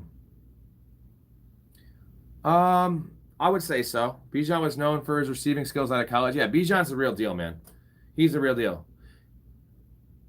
Colin Moore went to the Chargers. We're going to move on to San Francisco. We're going to talk about CMC being a slave, literally being enslaved by Kyle Shanahan. Fucking crazy motherfucker. Christian McCaffrey, 22 carries, 9 receptions. That is 31 touches, including a 10th target where he got nailed out of bounds and didn't catch it. I'm going to count that as a touch because he got hit. 32 touches for CMC. DB Ballot. Hey, buddy. Thank you. Appreciate it. Subscribe. Check out all this shit. We got a lot of stuff, not just football. A bunch of movie stuff, a bunch of random stuff, long-form pods, much better production value. The live streams are just on my phone for now. Getting a laptop on Tuesday. We're going to step it up around these parts. But I appreciate it. We're about to hit 2,000 subscribers, by the way. So hooray for you. Hooray for me. Hooray for boobies. Drop downs for Keon. Ooh. If you have someone lower than Downs, because I still kind of like Downs, but it was a rough. He played like he had Downs today, but better days ahead for Josh Downs for sure. Thanks, Sammy. Appreciate it, man. Like I said, it's gonna be much better next week. Mid next week, we're gonna have much better. I'm having my buddy Story on, my boy, probably more knowledgeable than me and more handsome, but he has a smaller dick. So I guess it all evens out. But we're gonna have 2 of us. Zoom call. It's going to be great with a big screen. I'm going to have my shirt off. It's going to be fucking great, dude. I appreciate you guys. All the kind words. I'm going to keep entertaining you. I do play 25 fantasy leagues. I gamble so fucking much. Like, it's not my life, but it kind of is. I just don't sleep. And I got my wife playing 11 leagues now. So, like, I figured that was the best way to get her hooked. So now she doesn't give me shit about spending all of the football season, like, engrossed in football. I'm watching film in the living room and just jerking off. She's like, what are you doing? I'm like, I'm just watching football. Don't worry, honey. It's not porn. Anyways, we got to talk about San Francisco. Story between the 2 of us. Look at Story's picture. He's a lawyer, bro. Look how professional he is. We work well together because I'm so unprofessional. He's so professional. It works. Anyways, Brock Purdy looked good. I'm worried about Brock Purdy. 2 picks. They should have lost this game. George Kittle, I don't know if you saw it. George Kittle is probably going on IR, guys. Probably going IR. That was a non-contact, typical hammy, similar to the Justin Jefferson hammy a couple years ago, where he missed 4 games. And George Kittle is a lot older than Justin Jefferson was. So I'm expecting IR for Kittle. And Jennings got hurt in the 2nd or 3rd quarter with a shoulder injury. He was already nursing his calf. We don't know if that was a real injury, but he came in, quote-unquote, banged up. So Kittle is a problem. He is probably out. Yeah, well, it's funny. Kittle scored 12 fantasy points in this game and only played like 1.5 drives. So he was going to have a monster fucking year. It's not going to be a season ender. It might only be 2 or 3 weeks. I'm just guessing with Kittle, the fact they won week 1, they have McCaffrey healthy right now. They have to play it safe with Kittle. So that just means next week McCaffrey's going to have 35 touches. IR based on what, bro? Just the fact that it's a hamstring injury and he plays tight end, and George Kittle is a badass dude that's going to want to play through it. So I think putting him on IR is kind of going to force him to just take it slow. Because if it was up to him, he'll come back 2 weeks, and he'll re-injure himself. The Niners just can't keep guys healthy. They have to play it safe here. Would you guys agree? Pearsall must start, baby. Regardless of, even if Jennings is healthy, if Kittle is out for a few weeks, it's not just the short term. It's going to be the long term, is that he's going to really develop that first-round talent out of Florida. I have Debo, Pearsall, Travion Henderson, and Jameson Williams, and need to bench 2 of them. You're starting Pearsall for sure. And I think you're going to, man, Jamison Williams should have a big game next week. I think the Lions bounce back in a big way. I started Pearsall over Ridley and Downs. I couldn't have any more belief in Ricky P. Yeah, now you're good. Now you're just starting Ricky P for, like, Ricky P to the moon, baby. J-Mo and Hendo. I think you're starting Pearsall. You have to start Pearsall, man. He's the number one there. And they can't keep on giving McCaffrey 35 touches. In this case, 32 touches. Hollywood, Allen, Johnson. They're all open in my league. I have Travis Hunter, Adams, Pearsall, Godwin, Neighbors, Cup on my wide receivers. I would pick up Hollywood number one, especially for the short term. I set him over Terry and DJ Moore. Wow. It's such a shame what happened to Cooper Kupp. Cooper Kupp is cooked, bro. A couple passes that, like, it looks like Sam Darnold overthrew him. It's just because, like, Cooper Kupp can't move anymore. It's like if I hit a blind dog and I try to throw him a treat, and I'm used to him not being blind, and it just hits him in the face, I got to be like, oh, he's blind. He's throwing to Cooper Kupp. Oh, that's Cooper Kupp. It's like AARP shit. You got to just really throw it right at him because you can't lead him because he ain't going to catch it. Cooked. Gone. Done. One catch, I believe. One fucking catch. All right, Niners. That's enough about the Niners. Talk about Seattle a little bit. The Zach Charbonnet show. What do you guys think? You think Zach Charbonnet is now the RB1 in Seattle? Like, if you had them both in full PPR, if you had them both, who are you starting? I think I'm still starting Kenneth Walker, but it's tough, man. We call him the tiny dancer around these parts. We got JD saying Zach Charbonnet. What's wild is Kenneth Walker had 3 catches for 4 yards. That's it. 3 catches for 4 yards, Kenneth Walker, 10 carries for 20 yards. So he had 13 touches for 14 yards. Charbonnet had 12 carries for 47. Yeah, Kenneth Walker is definitely a more dynamic player, but here's the worry with starting Kenneth Walker is Zach Charbonnet appears to have locked down the goal line role, and Zach Charbonnet was playing almost every third down. So what do we know about, especially PPR, where fantasy value comes from? Receiving backs and goal line backs. Guys that get receptions and get touchdowns on the goal line, those freebie touchdowns. And if Kenneth Walker is relegated to between the 20s, yes, he's a home run hitter. I understand that. He could take anything to the house. Zach Charbonnet can't. But I think this team is going a different direction, man. They're going really conservative, and Kenneth Walker is just a run and gun kind of like run against the grain kind of player. Zach Charbonnet gets the yards that are given to him. He's a professional dude, a better pass blocker. So I think it's Zach Charbonnet, man. I'm going to drop Brian Robinson Jr. and grab Brown. No. Do not drop Brian Robinson Jr., guys. No, drop anyone else. Do not do it. Like, we were just talking about this. Look at this. Look at this right here. Christian McCaffrey, 31 touches. Christian McCaffrey came into this game questionable. Christian McCaffrey has chronic knee issues, chronic calf issues, and chronic Achilles issues. He is not going to hold up. And Kyle Shanahan can't help himself. He can't help himself, dude. He's like a porn addict. And like he walks into a fucking movie store and he's like, got any porn? No, sir. This is a Blockbuster. And he fucking finds it. That's the problem. I don't know, man. McCaffrey, I love him. McCaffrey's going to eat when he's healthy, but McCaffrey is not playing every game if they use him like this. And if George Kittle's out, do you think that they're going to give him less touches? So McCaffrey, I love it. It's going to be awesome. He's an RB1, like the RB1 possibly for the next 5, 6, 7 weeks. But Brian Robinson's probably the number one handcuff to own just because his starter is way more likely to get hurt than Tyler Algier. Than Tyler Algier when you're talking about Bijan getting hurt. No, good call. He did survive this game. We don't know how he's feeling, but he's not going to last a whole year like this, man. Brian Robinson is I'm telling you, he's probably the premier handcuff right now. He probably won't perform as good as Ray Davis or Algier, but he's just most likely to get in there at some point this year. And they did give him 9 carries, so yeah, please do not drop. I mean, if you're in my league, drop Brian Robinson Jr. because I'm going to fucking scoop his ass up. Anything else we got? Okay, JSN, 13 targets, man. Look at this receiving just distribution here. 13 targets, 9 for 124. He did lose a fumble. Pardon me, Cooper Kupp had 2 catches, but the tight ends weren't involved at all. Literally, he had 9 of the team's 16 catches. So JSN is a locked and loaded wide receiver 1. He did all this. He had 124 yards receiving. Sam fucking Darnold had 150 yards passing. So this is awesome. I mean, if he can do this in this game script when he's getting doubled and the team is passing for 150 yards, there's going to be better game scripts going forward. I get that they want to play kind of a conservative brand of offense because their defense is so good, but JSN is going to crush ass. Love JSN. We're moving on here. Again, we have 28 likes here. First 50 likes and subs combined.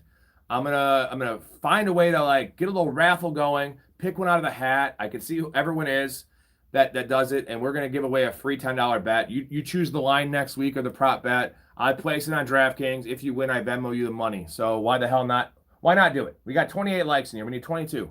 Before the end of the video, we are on Tennessee, Denver. So we're getting to the 3 o'clock games here. So we have a little bit of time left. You guys want to hit that button, get the sub going, and I'm going to give away a free bet. I'll give away some free money. I won $2,000 a day betting, so I can afford to give away a little bit. You know what I mean? What are we on? Tennessee, Denver? Oh, I can't wait to slander Bo Nix. I cannot wait to slander Bo Nix. Just so you know, coming into the year, my quarterback 16 in fantasy. Consensus, I think he was quarterback 7 or quarterback 8. So, and I love Bo Nix coming out of college, but he's not good anymore. I mean, he overachieved last year. He's a run and gun quarterback. Pollard as the leading yards. Go back to the Niners stats real quick. My bad, bro. What do you got? Origins. How you doing, Origins? Sophomore slump. 100% sophomore slump. CJ Stroud is definitely a more polished quarterback than Bo Nix. And we saw CJ Stroud just dump last year. Just dump.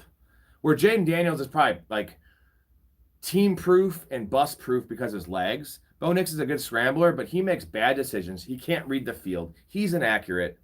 And that defense is so good. They're just gonna neuter him and not let him fucking throw the ball downfield this year, because why would they? Their defense is fucking elite. Kittle only 4 yards. Kittle had 4 for 25. It was 4 catches for 25 yards. But he got hurt in the first quarter. So that's why his numbers are low. I mean, Kittle would have had probably 100 yards in this game had he stayed healthy.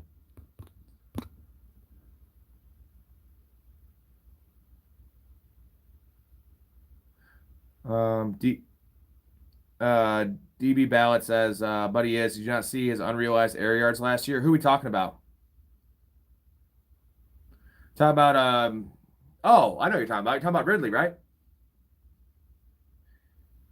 Kittle's hurt. And I just said, again, I'm no doctor. Unfortunately, TB, our resident doctor, TB, is not on this one. He is the doctor of the channel. But Kittle is probably going on IR. Just so you know, it's a hamstring injury. It didn't look good. They took his helmet off, and he was not coming back in the game. This is just my opinion. I just know that Kittle has been hurt in the past. He's getting older. They need him. Do not rush Kittle back. If they rush him back in 2 weeks instead of putting him on IR and missing 4 weeks, he'll re-injure himself. So, yeah, Ridley. So Ridley had a rough game. He had 2 big drops here that weren't routine catches, but catches he should make, and he's known to do this. I'm not worried about Calvin Ridley at all, though, because, and I will say this, another deep guy here that I watched this game quite a bit. Almost, I'd say 50% of it, because I was switching back and forth. I had this on my separate screen. Alec Iomanner, numbers don't look good. 7 targets, 2 catches, 13 yards. He played so far ahead of Tyler Lockett, it's not even funny. Like, Iomanner probably played 90% of the snaps. He's a good player, a great young player. Cam Ward had 28 pass attempts for 112 yards. Toughest first matchup a rookie could go into. In Denver against that defense with no weapons, young weapons, Iomanner is going to be a must-add for me if I'm looking for an upside bench receiver. Yeah, Worthy, we don't know. We don't know. Unique says 3 to 4 weeks for Kittle. Right, and why wouldn't they just put him on IR and just play it safe? Miss 4 weeks. They're 1-0. They'll right the ship without him. But anyway, Iomanner, I feel like Iomanner is a must-add. If you're in a deep league and you need a 5th receiver on your bench, let him sit there and simmer, get a little seasoning. Tony Pollard, though. Tony Pollard, clear workhorse, 18 carries, 29-yard catch. I'm a little disappointed he had 1 catch only, because I figured he'd have 4 or 5 in this game, but Cam Ward was just under pressure all fucking day.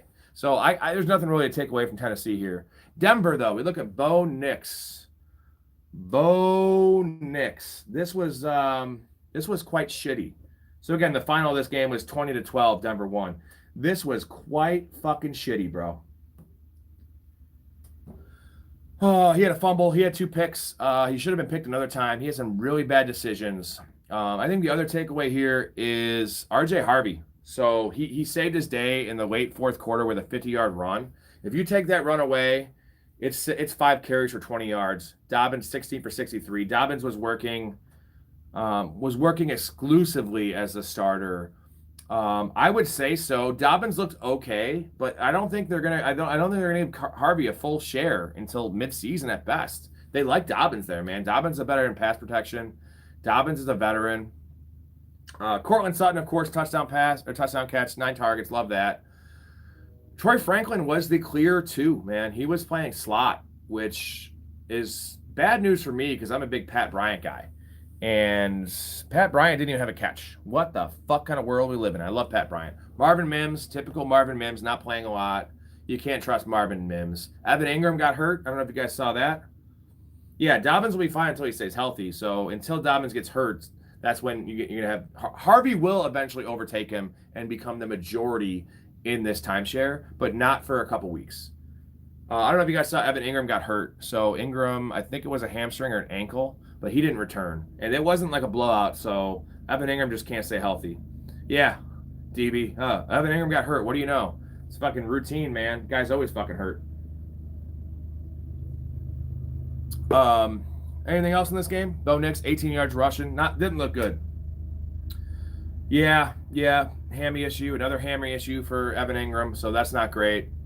Adam Troutman's their backup, so if anything, this is just good news for Cortland Sutton. Like, if you have no Evan Ingram there, probably going to be better news for Harvey as well. Maybe get more involved in the passing game because Harvey had 1 catch for -1 yards. That's not what we signed up for drafting RJ Harvey. I think I have 1 share of Harvey, maybe not even any. I do see the upside in later parts of the season or even mid-season for Harvey. But as of now, it's not going to be a confident start because this was a perfect matchup for him. Pretty soft defense. I know Tennessee played well today, but not a good defense on paper. Positive game script at home, but he only managed 7 touches. Not great. Bo Nix had 8.84 fantasy points. Burrow at 8.82. Can't put a bow on Nick's season after week 1. No, but I'm not putting a bow on it. I'm saying, this is what I said in the preseason. I said, I'm not drafting Bo Nix. He's way overvalued. And I think that he beat up on so many bad teams that, like, he had four different games of 4 touchdown passes against like cupcake teams. And I just don't think he sees the field well. And I know how good that defense is. So my worry is that they're going to neuter him a little bit and not allow him to throw the ball downfield. And if he doesn't have the crazy rushing upside and that he's not running the ball in the end zone and having 50 yards rushing a game, he's barely a startable asset. And I guess I was just so high on Justin Fields and Trevor Lawrence, that might have been a miss. Dak Prescott, some of the other guys going later, Brock Purdy, that why would I draft Bo Nix over those guys? Because he was going like 6th round. And all those Fantrax drafts, Bo Nix was going like same round as Mahomes. So, all right, we're moving. I know, I'm not trying to just say Bo Nix is done. I'm saying that it's probably going to be a bumpy ride for fantasy this year, and people were drafting him as quarterback 7 when there's so many other good options. And it's not so much that it was quarterback 7, they were drafting him in the 6th, 7th round, when you can get guys in the 10th or 11th round that are probably going to produce the same. All right, we're moving on to Houston and the Rams. Now, this was a fucking piece of shit. This game sucked. Did anyone of you guys watch this game? Like, because it wasn't really on Red Zone much because they weren't in the Red Zone. It was 14-9. The Rams won 14-9. The Texans did not score a fucking touchdown. So bad, man. Kyle says Kyler Murray or Goff. I think you roll with Kyler. Although Goff should have a bounce back for sure. Yeah, I knew this would be a defensive grind too. Both these defensive lines are just monsters. Puka is a dog, dude. Puka got his fucking brains beaten in today. Multiple massive hits. His face is fucking bleeding. I thought he got concussed. I don't think Puka can stay healthy all year. The way he plays and the way Matt Stafford's throwing hospital balls, like, he just throws them into fucking linebackers, man.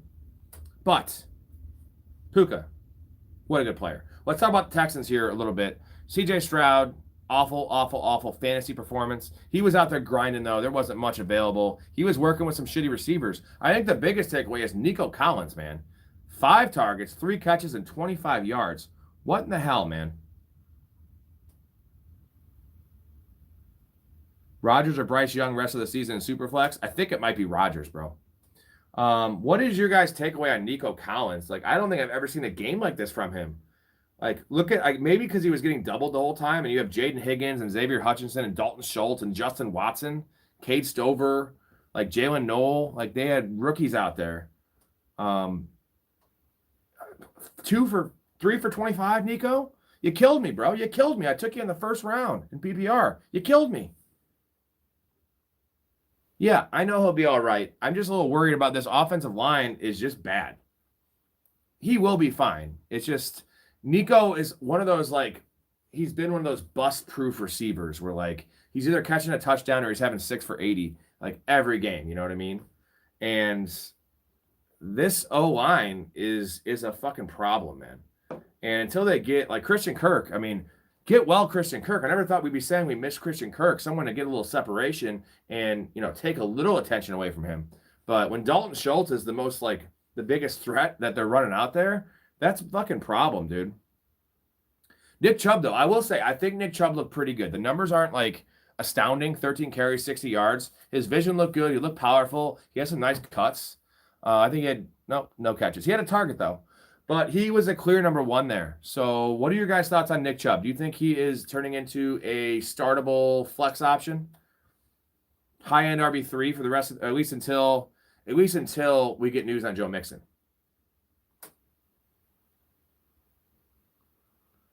Yeah, if you went against Jamar Chase this week, even if you're not religious, like, thank God, because you know that's not going to happen very often. If you went against Joe Burrow and Jamar Chase this week on the same team, that's a birthday gift right there.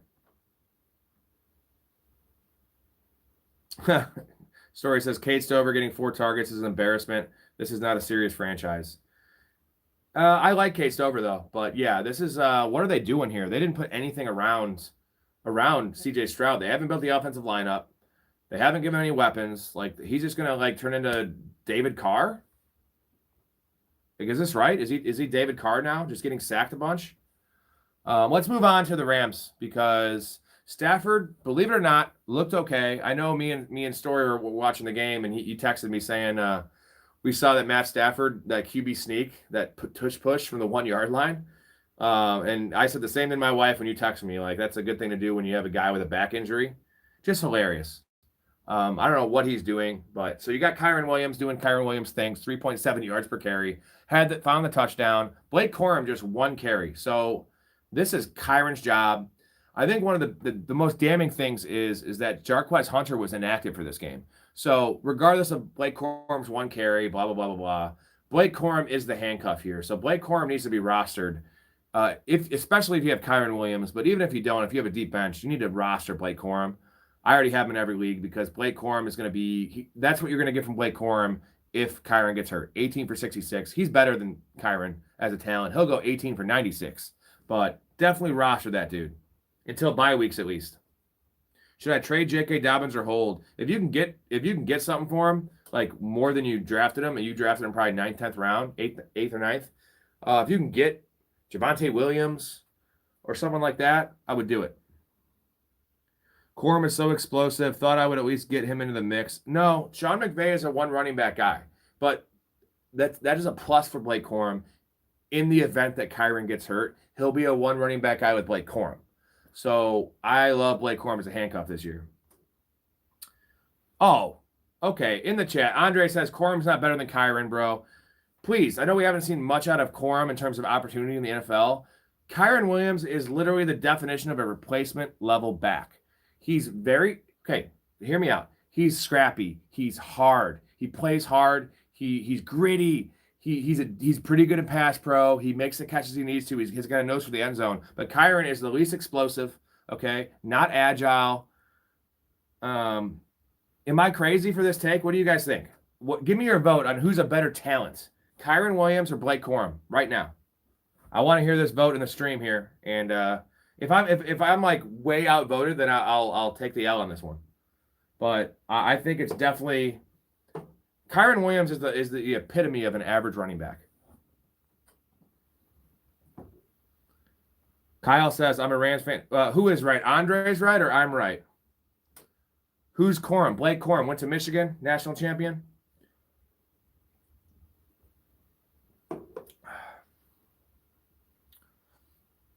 See, so Kyle's watched the film. And again, we don't have a lot to go on for Blake Corum's film in the NFL. I just have a lot to go on in Kyron's film.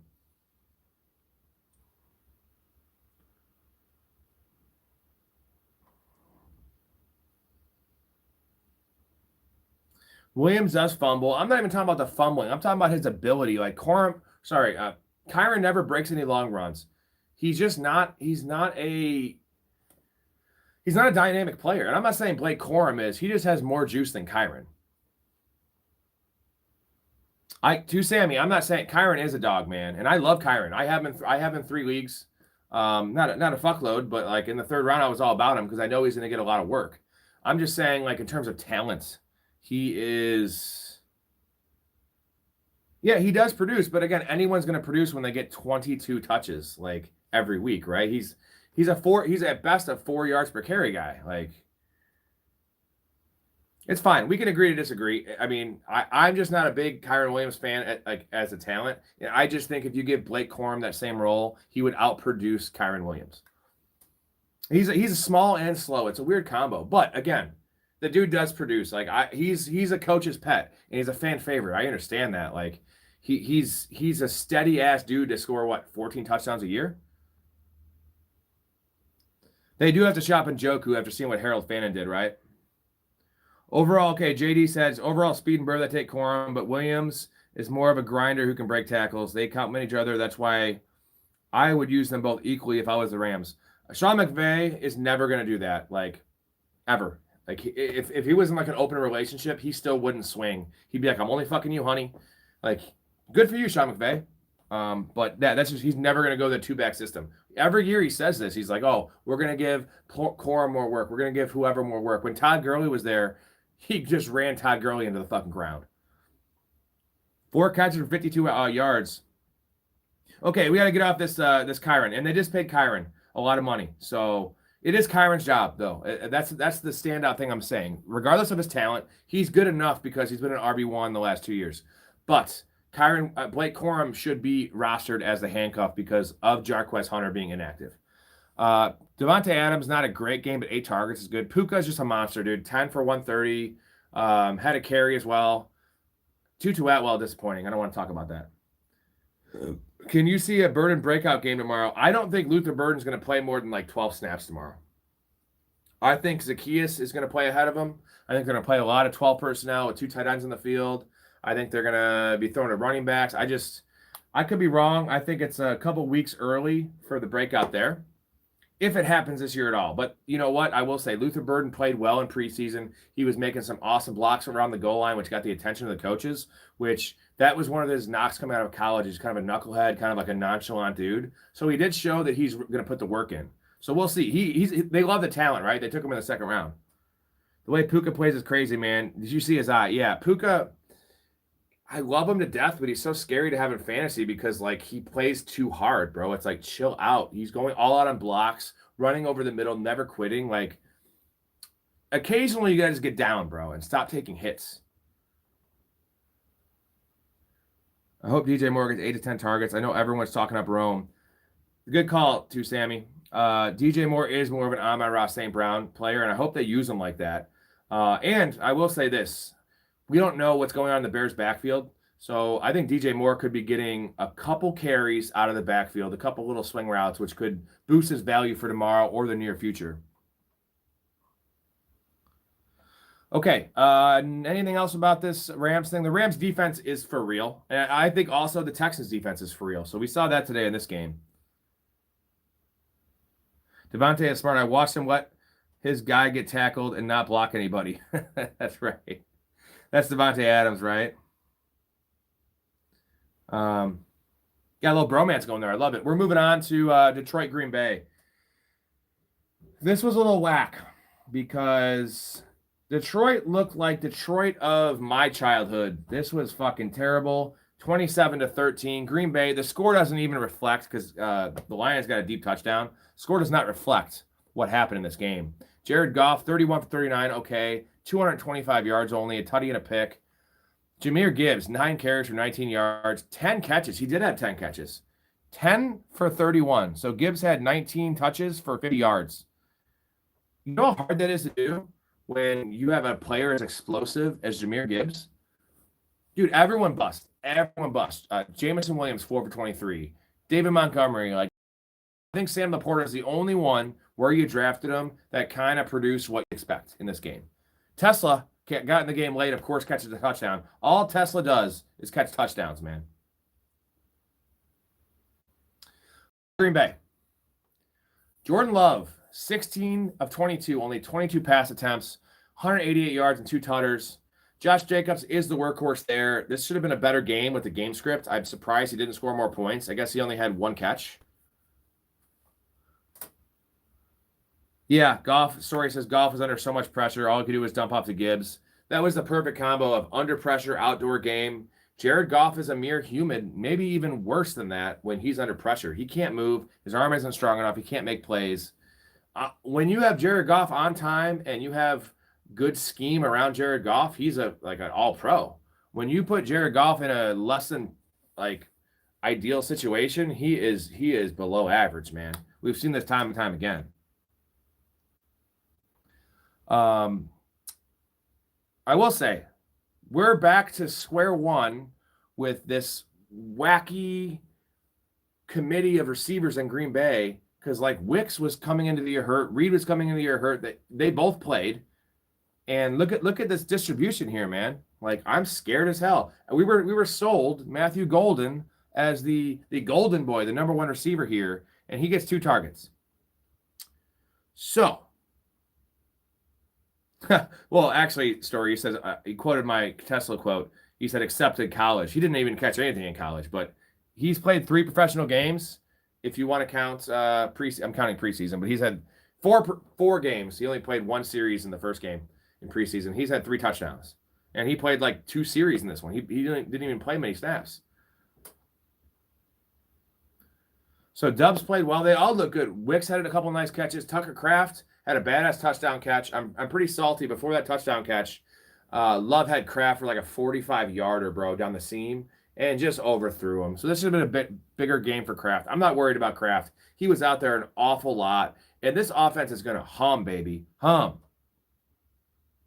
Yeah, is that right? 58% snap share for Golden from Story. LaFleur tricked us. So this is going to just be the same thing, dude. So I'm pretty pissed. I have him as wide receiver 4 in a decent amount of leagues, and this is bullshit. Who can you trust? Jaden Reed actually looked pretty good. I'm not too worried about that injury because he looked pretty spry. They're all going to play 60%, is what you're telling me. So Tucker Kraft's going to play 90% though, so he's the one to own.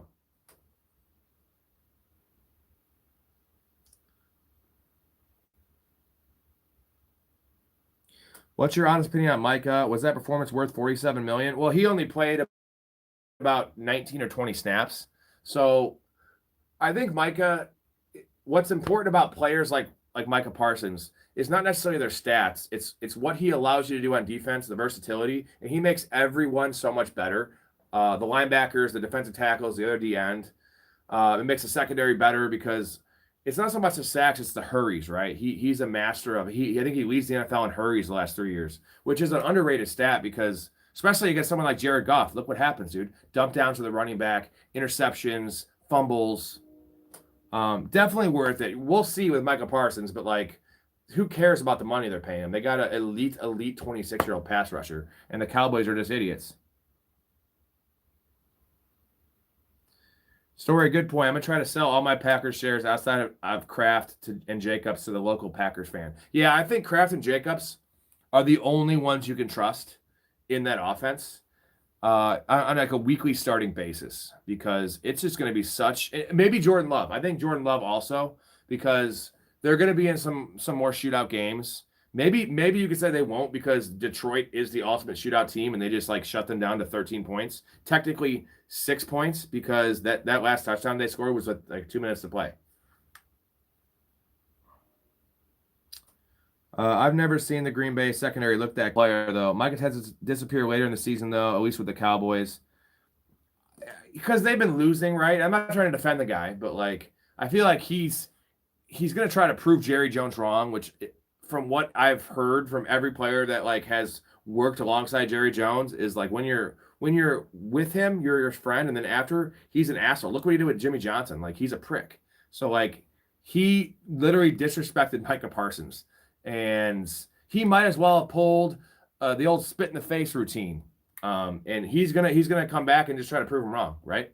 Not to mention he's got to justify that contract.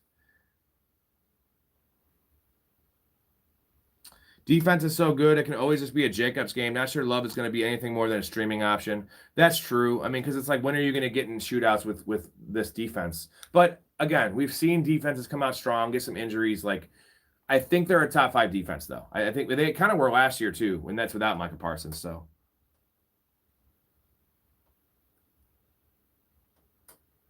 no, Jacobs has the easiest running back schedule this year. I love Jacobs, man. Penix is going to be a monster. We should probably move on from this game.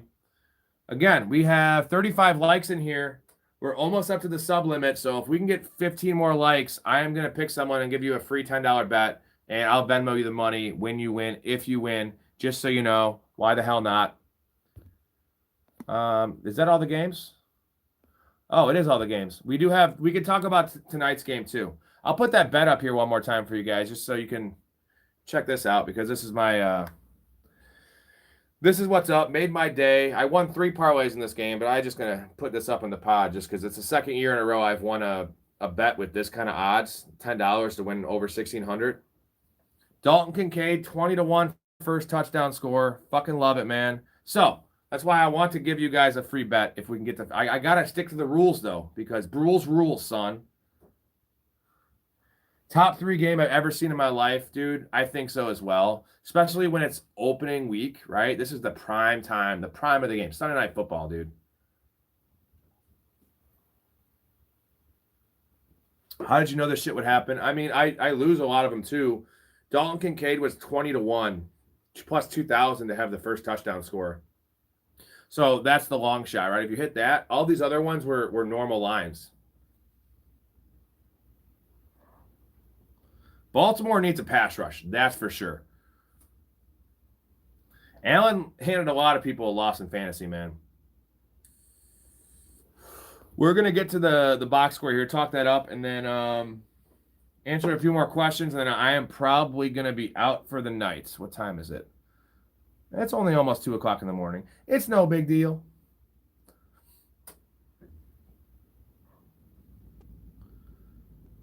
Heckler, I don't expect I never touch this stuff. Probably a smart decision, man, because there's a reason that Vegas is what it is, and they make a fucking load of money. That's why they can give you all the promos. But it's all about discipline, right? Same with drugs, same with alcohol. Maybe not alcohol. Don't be in moderation with that. Just don't drive, dude. One of my favorite quotes from Knocked Up, where he's like, "You ever heard don't drink and drive?" He's like, "Don't drink and bone." That's a quote. Don't drink and bone if you're not using protection. Actually, no, fuck that. The girl should always have birth control, right?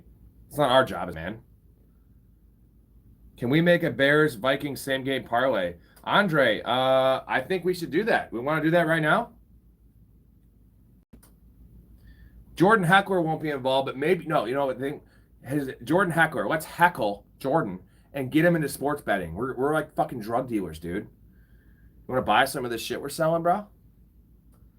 All right, let's do it, man. What are you guys using? You want to go on DraftKings? Don't pressure me, please. I'm not. I'm just heckling you, dude. Your last name's Heckler. Is that your actual last name, Heckler? I'm asking because you know the Bears. I do, but here's the thing, man. I don't think any of us, Bears fans, media, analysts, fantasy experts, none of us know what to expect from this Bears team because, the preseason, take that shit with a grain of salt. They look good. I saw Justin Fields and Mitch Trubisky light it up in preseason too. So we don't know the deployment, right?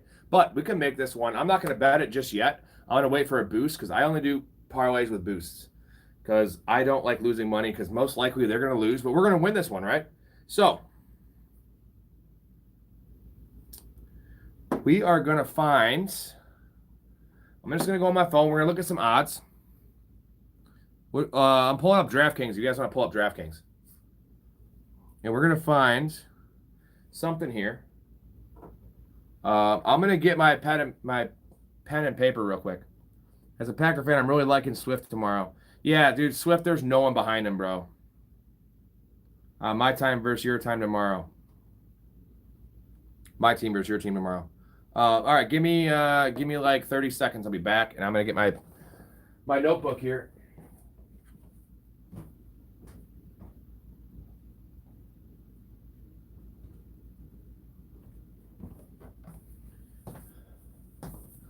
So the question is, are we thinking of going something like I just won, like a huge odds one? Because the best way I've done these, I've won 2 of them, $10 to win over $1,600 the last couple of years, and they all involve like a deep shot first touchdown score. So it could be a Caleb Williams, it could be maybe JJ McCarthy first touchdown score, might be 25-1. Kyle Monungai, wondering about your pickup Booty, says Sanders. I would probably wait on Booty, but if you really, okay, you want to do a smart one. Let's do 2 options. Let's do a smart one and let's do a fucking like wacky ass crazy one. Smart lines with 1 long shot, says Andre. Do we drop Keaton Mitchell? 100% drop Keaton Mitchell. Justice Hill was the clear RB2 there. Whatever you want, GOAT. On the GOAT?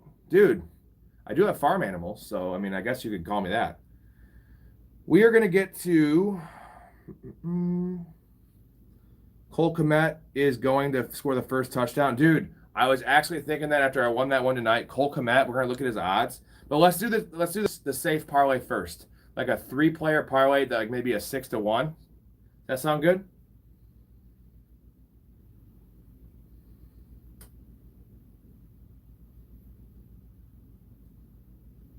That's a good point, JD. Very good point. Vikings only have 5 cornerbacks right now. Safeties. Worried about that secondary. The thing is, the Vikings can their secondary problems with their exotic blitzes, and they can get so much pressure on 5 guys that they can kind of cover up their weaknesses in the back end.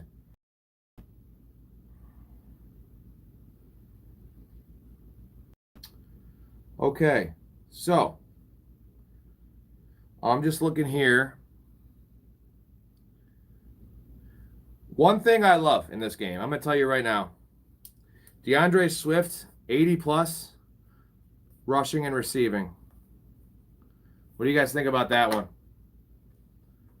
We can move it down. We can move it down to 70 plus for minus 149 if you want to do that. What do you guys think? You want to go with the normal odds? 80 plus is plus 107, or do we want to go 70 plus for minus 149? I like combining the rushing and receiving just to insulate ourselves, because if he has a big receiving night, he's going to hit the total. If he has a big rushing night, he's going to hit the total. I believe Jalen Johnson's playing. I heard questionable, but I think he's playing. But nothing official yet.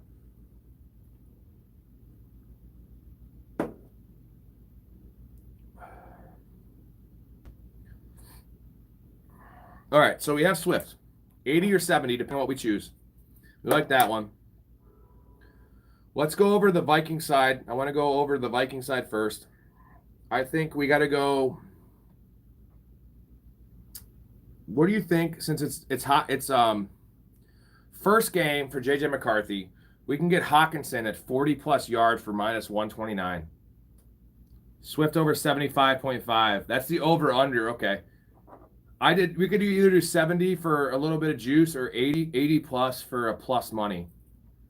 I got a split 7 a.m. meeting tomorrow. I'll catch the next stream. Good luck. Hope y'all win matchups tomorrow if you're still in it. Thanks, Story. Appreciate you joining us. In a couple days, you're going to be on this pod, not in the chat, in view. You're going to see that pretty ass face of his in his nice suit and tie, all fucking nice. All right. So we can go 75.5, which is the even odds bet for Swift. What do you guys think about Hawkinson? Hawkinson's receiving line. 42.5, dude.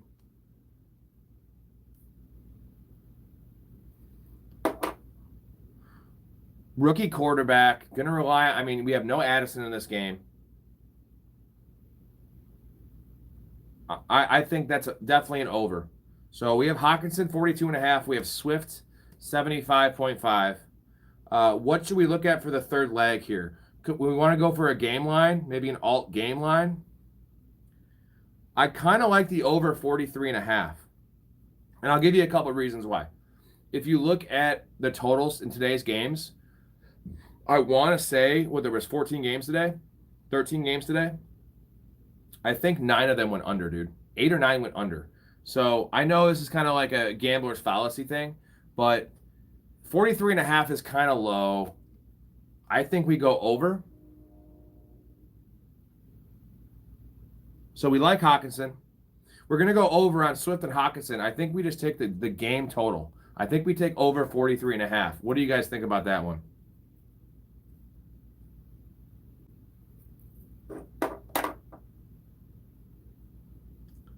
So we're going to hit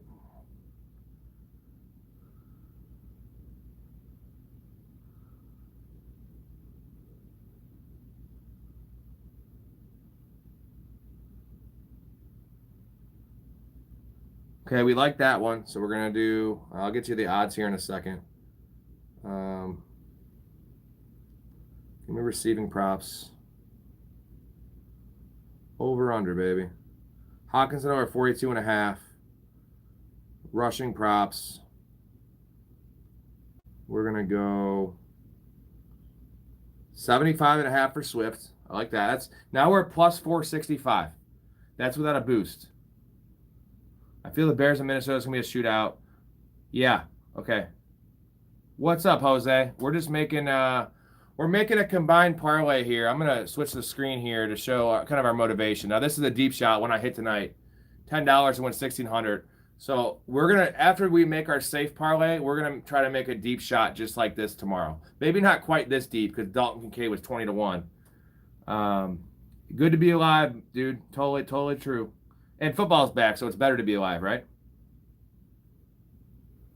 No, I understand that. I'm just talking about the bet. The Ravens lost, so actually, like, Ravens fans should be pretty salty right now. This is the kind of an outline of what I like to do for these deep shots, though, is a deep shot, like a deep odds first touchdown score that's going to be on the field. Maybe the best way to do it is on the team that they don't expect to score first. That's why you get crazy good odds. The Ravens fans always lose these games, man. It's insane. I don't know how. They have the team built to, like, salt away games with Henry and Lamar and a decent defense and good coaching, and they just fucking lose it. It's all good, Jose. So right now we have Swift over 75.5 all-purpose. We have Hawkinson over 42.5, and we have over 43.5 for the total. Let's do one more leg. Should we do one more leg? That's right now plus 465. We're going to be able to boost it when they get the boost up. So what are we thinking for our last prop? What team should we go for? Should we go for a Bears receiver? Should we go for a Jordan Mason rushing prop? Or, actually, I think I like this one. What do you guys think about J.J. McCarthy's rushing? First game, I think he's going to kind of pull it down a little bit. Let's take a look at what that is.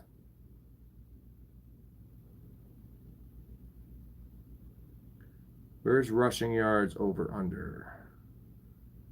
Okay.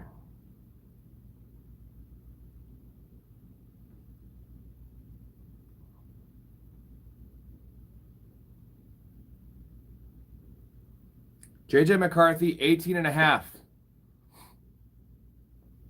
J.J. McCarthy over 3 rushing attempts. Is that really a thing? I see 4+. 4+ rushing attempts for McCarthy is minus 120. So do we like the 4 rushing attempts for McCarthy, or do we like 18.5 yards? Because one thing that's built in that I love about these low totals for rushing attempts, if the Vikings win and McCarthy has to take 2 kneels at the end of the game, 2 kneel downs, that's 2 rushing attempts, dude, and upwards of 3 possibly to salt the game away. If he just has 2 rushing attempts and they win the game, he's winning this prop.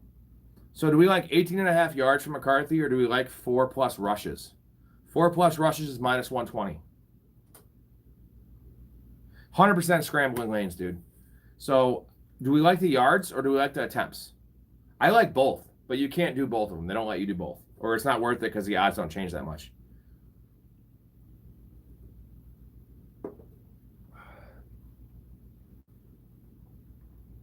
We like the yards. Give me a couple more votes here. If we get majority for yards, we'll do yards. If we get majority for attempts, we'll do attempts. No, 4 plus. Not he has to get 4 plus. 4 or more.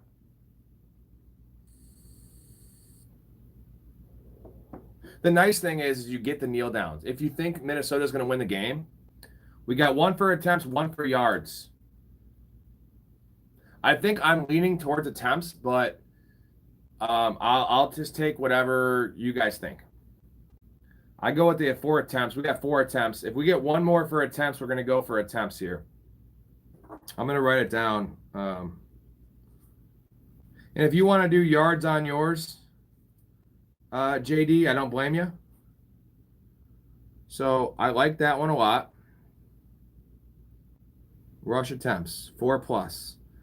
Now we're up to plus 950. Plus 950 on this bet. So right now we have 75.5 over, that's all-purpose yards for Swift, rushing and receiving. Over 42.5 receiving yards for TJ Hawkinson. We have over 43.5 for the game total and over 4 rushing attempts for JJ McCarthy. And again, that includes kneel downs. That includes it. Yeah, I feel fine about both, DB. I just like I think that it's a 50-50. Maybe even the Vikings should be favored in this game. And most likely the team's going to get the ball back with even a minute left and they're going to kneel the ball down. It'll be JJ McCarthy. Thielen, 24. Ooh. Let's look at Adam Thielen's receiving line.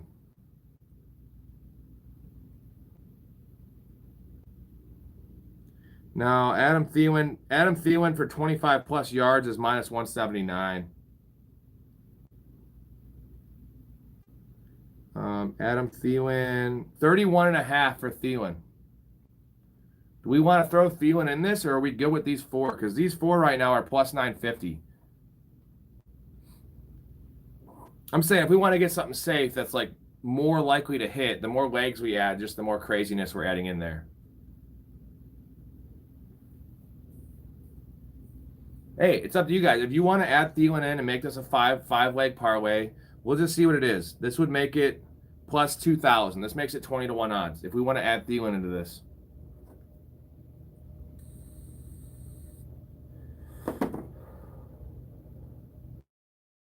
He is safe. It's also the first game with his new team, though. So, let me throw this out to you. What do you guys think about Justin Jefferson long reception? Just for 1 reception. I feel like adding more legs here is just it's going to make the odds good, but 20-1, it's good, but is it great? I feel like if we just do a 4-legger, the odds of winning, like adding a 5th leg is just, I know we're saying it's an automatic, but like there's a reason that none of these are automatics. Thielen could get hurt. Like the more players you add in, the more, like any injury ruins this for us, right? JJ attempts isn't changing the odds for you, like when you place it, Chase? I'm going to look at longest reception here. Oh, Justin Jefferson's at 26.5. I would never bet that under, but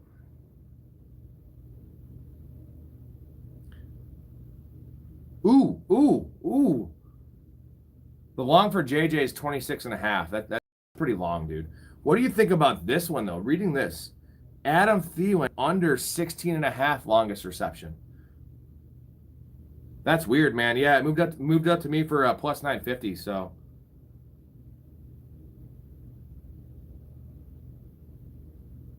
Yeah, we're not going to know that until tomorrow, DB, if Jalen Johnson's playing or not. What do you think about under longest reception, Adam Thielen, 16.5 yards? Like, that's a pretty long reception for an old man.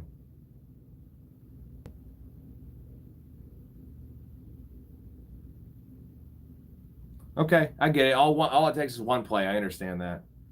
The 4-leg right now,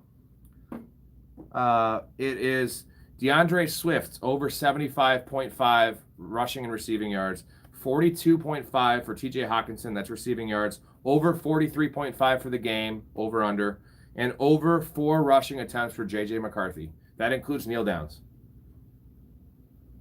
Yeah, okay.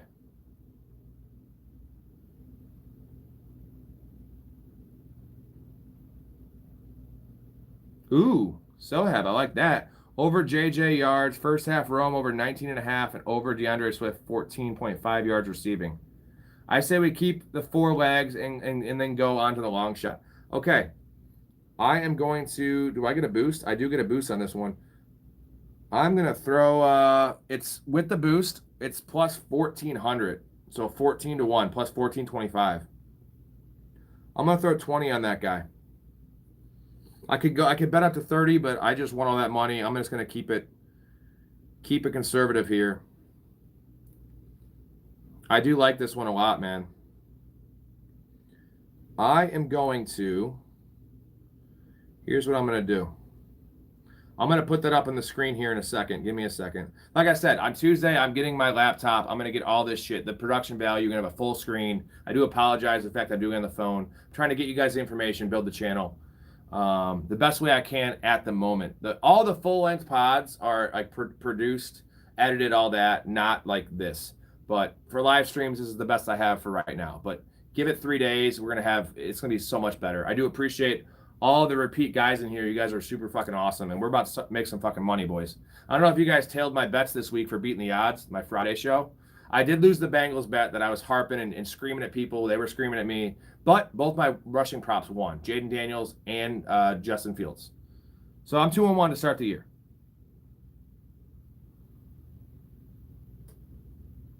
Okay, we are going to... I'm going to put this up on the screen here, and then we're going to go for our long shot. We're going to go for our long shot. So, for our long shot, what we need to do is find an ideal first touchdown scorer. Someone that has odds like, I'd say 10 to 1 to 20 to 1 is what we're looking at. So, we are going... TD scores.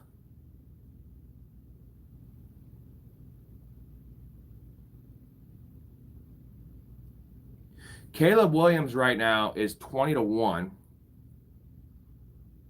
Jordan Mason's 8 to 1. 8 to 1 for Jordan Mason. So I don't know, does that change anything for you guys?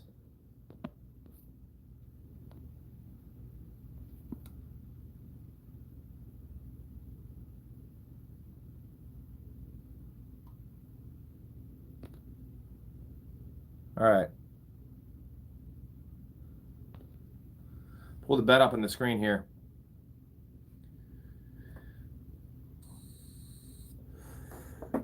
Here, hold on one second. I'm pulling the bet we just made up for those that are maybe joining that want to see. I'm looking at Caleb Williams is 20 to 1.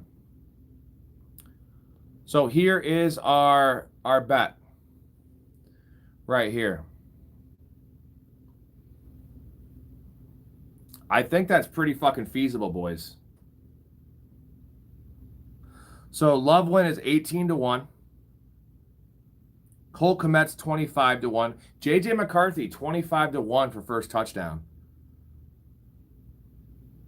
So I think we have some options here. TJ Hawkinson's 11 to 1. I think we're looking at if we want a long shot, right? We got to build this from the ground up. And we can use some of these props for our long shot, but we need like a 15 to 1 or 20 to 1 first touchdown score if we want to hit this big for like over a G. To only lay like $5 or $10. That's the goal. I don't like throwing $30 in these long shots because the more time you're just going to lose all your bankroll. $5 or $10, do that every Sunday night, every Monday night. You got to hit one of them in a year, right? How do I think DJ Moore does? I'm interested to see. I think DJ Moore is going to ball out this year.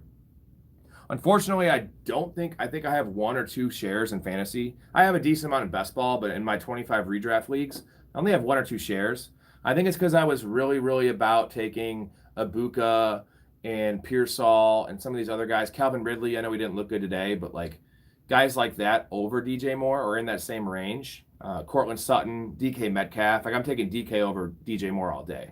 Now that could be a mistake, but so we got to decide on this long touchdown scorer here. I'm going to give you some candidates here. We have Thielen 16 to 1. We have Caleb Williams. I love the quarterbacks. For first touchdown scorer. Caleb is 20 to 1 and McCarthy is 25 to 1. What do you guys think about McCarthy at 25-1? You know he's got sneaky wheels, man. And the thing I'll say about Caleb is Caleb had 0 rushing touchdowns last year. He had 440 yards rushing, 0 rushing touchdowns last year.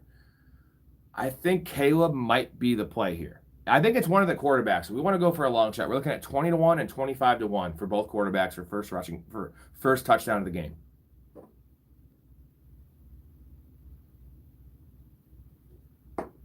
So you guys let me know which one you prefer. I mean, I like them both, honestly. 20-1 and 25-1. Like, I don't know the difference. 25-1 is nice, but 20-1 is just as good. So I think what we need to do is try to figure out which team we expect to score the first touchdown. And I know that's random, right? Who do we think is going to win the game and like that make that as a tiebreaker? So I think they're both equally likely to rush the touchdown in first, if that makes sense. I think the Bears have less. We don't have a goal line back, so I think Caleb makes more sense. They're more likely to give it to Jordan Mason on the 2-yard line. They're probably more likely to call a pass play. The Bears are on 2nd and goal from the 2, which will give Caleb an extra opportunity. Like, he's not necessarily going to run a design scramble in, but it's a broken play kind of thing. JJ is 7-1 for first touchdown, so I don't like that. Kmet is Kmet's 25-1. But would you like Kmet at 25-1 over Caleb at 20-1 for first touchdown?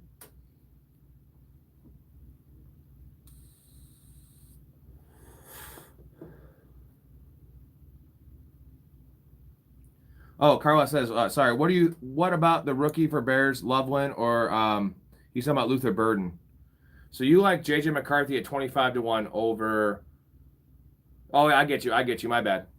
So you like JJ. Let's get a vote here. JJ at 25-1 for first touchdown score. It's got to be a rushing, or Caleb at 20-1. I'm leaning Caleb personally. I know it's better odds for JJ, but I'm just thinking like they're more likely to give the ball to Jordan Mason on the 2-yard line. DeAndre Swift is not a goal line back. Kyle Monangai is a rookie. So I feel like the Bears are more likely to throw it in that situation. So I take whatever the chat's voting on, man. And then I think we could kind of sprinkle in some of the props we have right here on the screen that we did for our original bet, because I like all of those, dude. I think the over is definitely in play. We can do some alt lines too. First TD for Thielen is 16-1 plus 1,600, so 16-1. Mason is the deciding factor for me, where the Bears have fucking Swift, who's a pipsqueak, not a goal line back. Jefferson 4+ receptions. That's gonna be like -300 though choices. So like I'm not really into adding those into the parlay, just because like if Justin Jefferson gets a hamstring injury, like we lose. I know it seems automatic, and he will probably hit that, but like for -300, it's not really increasing our odds. That's the thing, is a lot of people do these like 9-player parlays with these like low, -300s, -400s. Like Joe Burrow, I had people telling me, oh, I'm going to do Joe Burrow plus 200 yards passing today. He didn't even get hurt. He didn't hit that. Like weird shit happens. So especially in these long shots, I want to go even odds. I want to go with one long shot first touchdown scorer. Yeah, the bet's probably going to be voided, and you lose it after the first touchdown if you don't win it. Tonight, I hit on Dalton Kincaid, 20-1, and then I just had 3 even odds bets. The over, Derrick Henry, and then Keon Coleman's, whatever their normal lines were. And it was, what was it, 160-1? Yeah, Lions were just disappointing as fuck. So, I'm just going to put in just Caleb Williams for now. And the other bets we had, and I'm going to see what this is. We got to pick our best 3 from this. I think we could do all 4. We do all 4 of these fuckers, dude. Try to hit both these. And I'm just going to see what it is. Receiving yards over under. That's what we're looking for. So, we have Hawkinson. Rushing props. We're going to have... it was total yards, right? Rush plus receiving yards for Swift.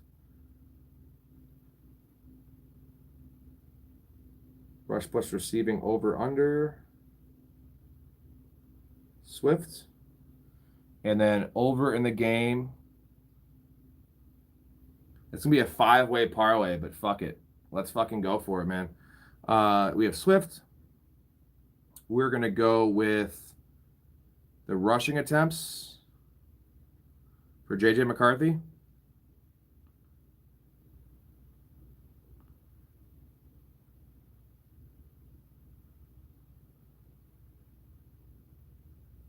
And we're going to go with the total in the game. I'll tell you what the odds are. We have plus 11,000. So $10 pays out 1,100. We all really need Swift tomorrow, baby. So currently this bet, I'm going to read the bet off to you. Caleb Williams' first touchdown score has to be rushing over 43.5 points. DeAndre Swift. So it's all of this just adding in Caleb Williams. Am I missing one? I'm missing Hockenson Swift total.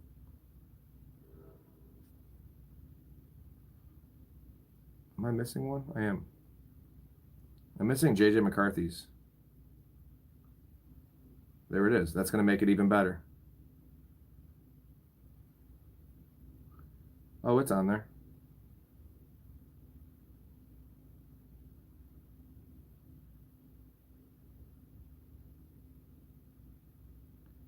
It's not letting me add the rushing attempts for some reason. Either way, just Caleb, first touchdown score, over 43.5. Swift 75.5, and then the over for Hockenson 42.5 receiving yards is $10 to win 1,100. We like that one, huh?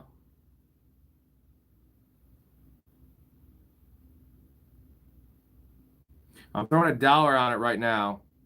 Yeah, it wouldn't let me get all 5 in there. So I'm going to wait until I get a boost on FanDuel and do that tomorrow. But I put $1 on it for now because it's a long shot. But dude, I like this one a lot, man. I love our four teamer here. Because what is it? It's 14-1 odds. I feel like this has like a 6 or 7-1 feel to it. I mean, I know we got a boost, so without the boost, it's 10-1. I feel like this is gonna hit 6 or 7, 1 out of 6 or 7 times.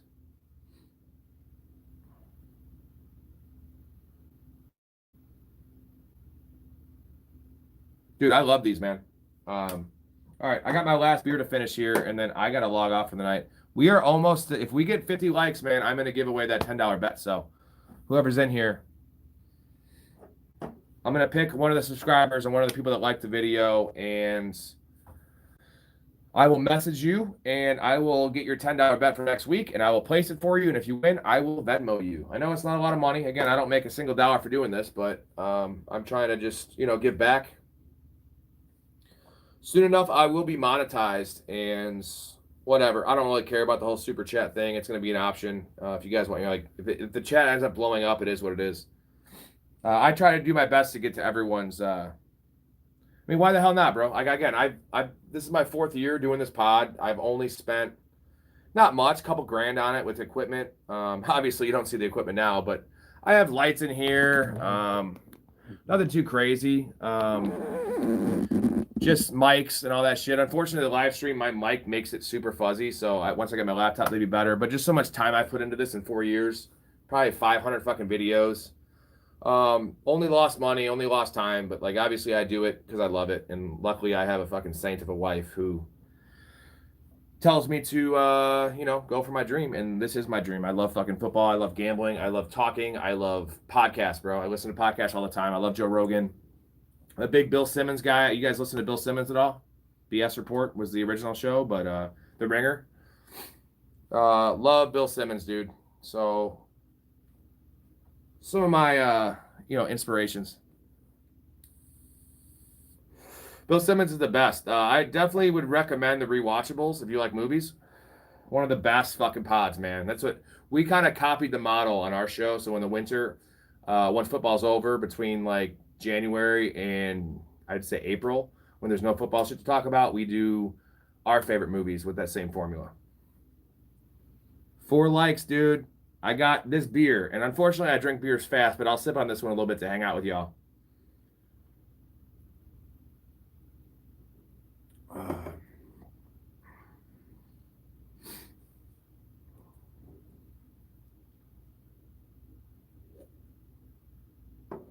Oh, don't hate on me for drinking Budweiser. It was $6.99 for a 12 pack of Jewel. I bought a fuckload of them. I'm an IPA guy typically, but I'm like 250 pounds, so and I pound 12 beers when I drink. So drinking 12 IPAs definitely wrecks you more and costs a lot of money and has a lot of fucking calories, bro. And I live in Chicago, so in the summer it's too hot to drink IPAs on the golf course. I know you guys big golfers. I'm a golfer, I'm a drummer, I'm a bowler. I love masturbating. Some of my big hobbies. Unfortunately, they all involve my right hand, so I have a right hand injury. So my golf, I've only played like 12 rounds this year, and I worked at a country club for 18 years, assistant pro, outside services. I got free golf at a country club, so I'm used to playing 100 rounds a year. So this year it's been like major withdrawal for me. I miss it, bro, and I can't tug with my left hand. Like jerking off with your offhand is so fucking hard. It feels weird. You get cramps because you're not used to like the movements. Not cool. I did have a buddy though in middle school growing up. His name's Tom Barrett. I probably shouldn't give out his name, but I haven't seen this kid in fucking 20 years.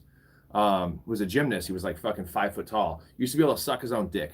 Not even fucking shitting you. I never saw his dick in his mouth, but he'd show us with like clothes on, and he'd get all the way in there and he'd like lick his pants.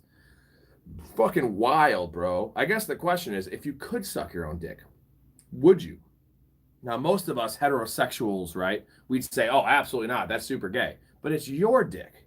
I don't know if you guys seen Road Trip where he's like, is it gay if I let my dog lick my balls and put peanut butter on my balls? Is that gay? Because it's your dog. Because it's your dick. This is getting wild. See, this when you leave me to my own devices, you don't give me fantasy to talk about. I'm just gonna go and talk about just the dumbest shit. And this is my dinner table manner. So that's why like I do this and my wife doesn't invite me to like dinners because I'm just gonna fucking embarrass her. And that's like a good strategy. So if you guys are married, have girlfriends, fucking do it because not suck your own dick, but kind of toe the line a little bit, and then she's gonna be as long as you don't think she's gonna leave you, then you won't be invited to shit. You don't have to go to like stupid dinners. Yeah, see, fuck dinner. I mean, I love food, but like I'll just order a pizza, bro. I like the whole like formal dinner shit, bro. Like having to bring a bottle of wine. I don't know if you guys are Seinfeld fans, but the whole like rant that George goes on where he like wants to bring Pepsi and like I forget the snack he wants to bring, and they're supposed to bring like bread and wine. He's like, why the fuck would I do that? I want to bring like Pepsi. Here we go, Chase, trying to get me back on track. Appreciate you. What do you think about the Broncos backfield? Do you think a clear number one emerges? Yes, it will emerge. It's just going to take a while. For now, it feels dirty. And again, I have zero. Let me re-emphasize, zero RJ Harvey. I'm in 25 redraft fantasy leagues, not counting best ball. 25. I have zero RJ Harvey. I have one J.K. Dobbins. But I'm just putting myself in the situation because it was feasible to take both of them, right? You get Harvey in the 5th or 6th. You get Dobbins in the 10th. Who would I start in a full PPR? I think I'd start Dobbins. And that just does that sound disgusting to you guys, starting J.K. Dobbins? I don't want to do it, but like Harvey got 7 touches today. So like, can we really, really be confident in that? Dobbins is going to get the goal line work too. I know they didn't really get inside the goal line today, inside the red zone too often. And his touchdown was like a 23-yarder. But I'm pretty confident if they got 1st and goal from the 5, Dobbins is getting that crack. And I think the more concerning thing is RJ Harvey had 1 catch for -1 yards and 1 target. So Sean Payton is just full of so much shit, man. He talks up all these players and all this crazy shit, and it never materializes. Or it takes like 8 weeks to materialize. So, boys, 46 likes. We get 4 more likes. I'm telling you. I'm going to pick one of y'all. Probably one of you guys that have been really active in the chat. I got a couple names in mind that I like. Chase seems like a handsome guy. Seems like a quality guy. A guy I'd let sleep with my sister. So, both my sisters are married, unfortunately. But if they ever get divorced, You know, you're on the fucking on the fast list, man. I'm gonna make 4 accounts. uh,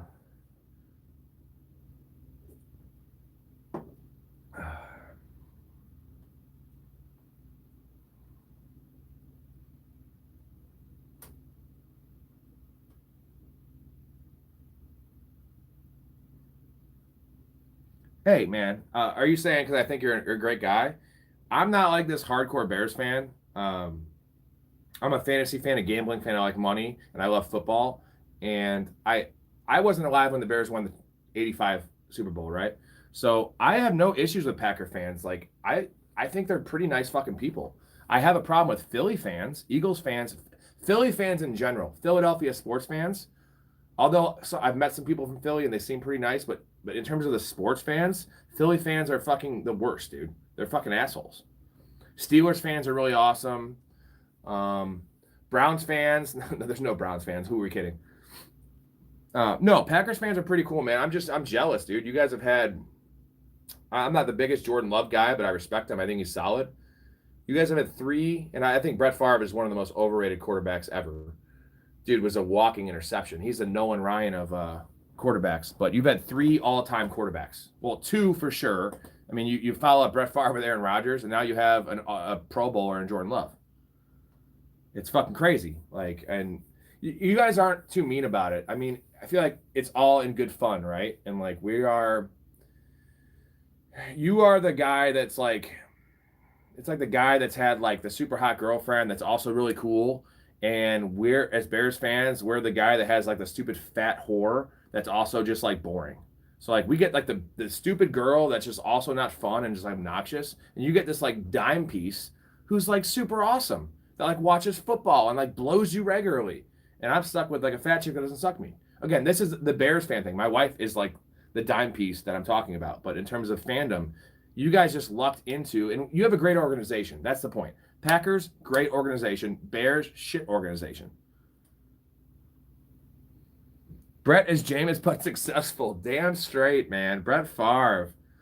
I mean, I'll give Brett Favre some credit for being like probably one of the best competitors that has ever stepped foot in a professional sports situation, right? That dude, determination. Brett Favre's a psycho. He's of the Kobe Bryant, Michael Jordan mold of like killers. Not the O.J. Simpson and Aaron Hernandez mode of killers, because that's a different mold. Those guys are dead. We would take the INTs, but they would come with a ton of TDs. 100%. Ooh, Carter says Favre not at all overrated. Bro, like, okay, so let me ask you this. Brett Favre or Aaron Rodgers, who's a better quarterback, Carter? I bet Carter's going to say Brett Favre. Don't say Brett Favre. Don't say Brett Favre over Aaron Rodgers, bro. It's not even close. They both have one Super Bowl, I suppose. But yeah, Rodgers is not even.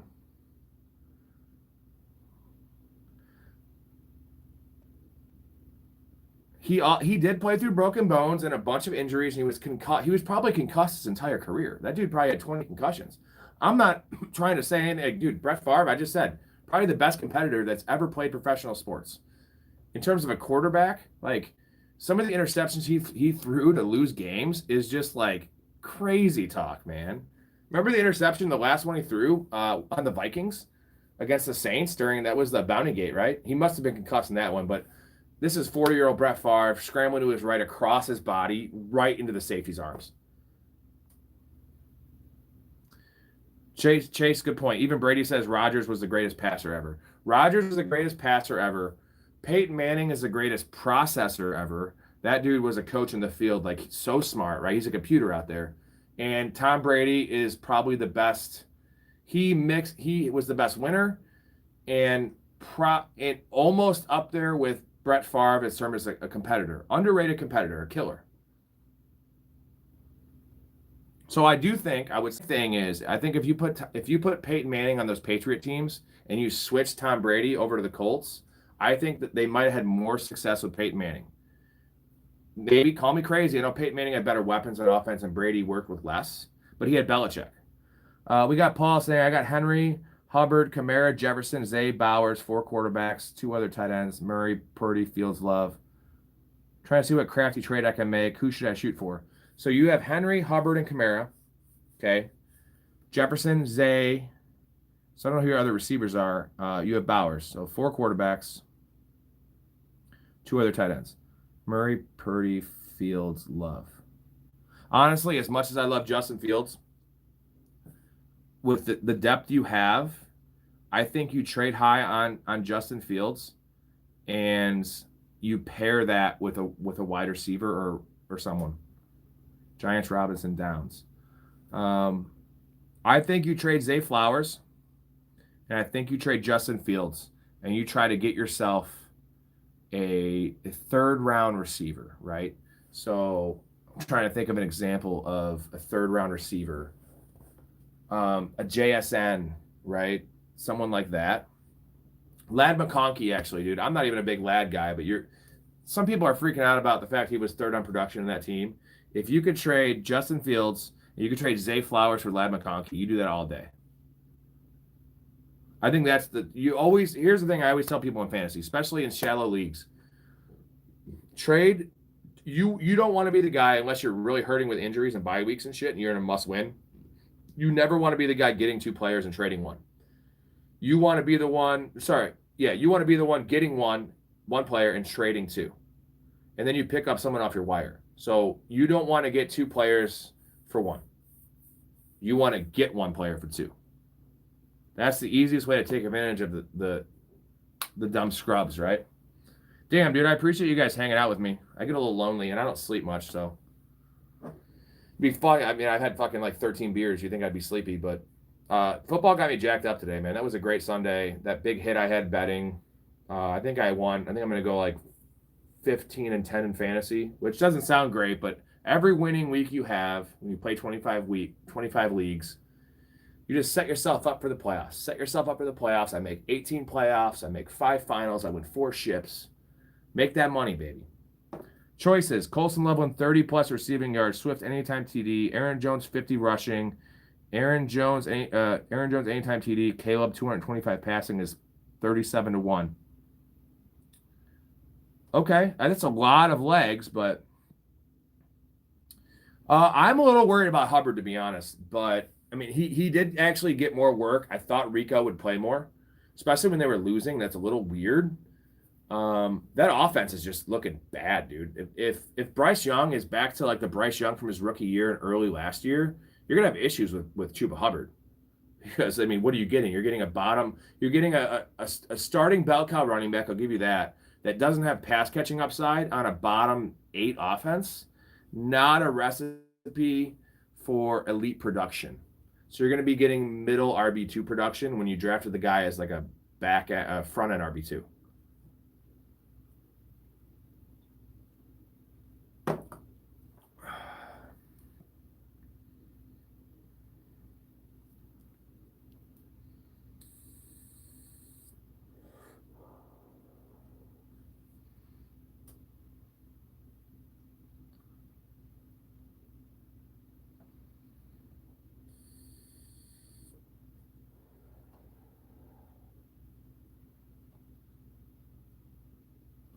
But Hubbard is safe, dude. I love Chuba Hubbard. I mean, for me, Chuba Hubbard made me a lot of money last year. I think I had 23 leagues last year. I think I had Chuba in 13 spots, 13 drafts. I took him 12th round. And the thing is, 12th round. I was just banking on like the first 4 weeks until Jonathan Brooks came back.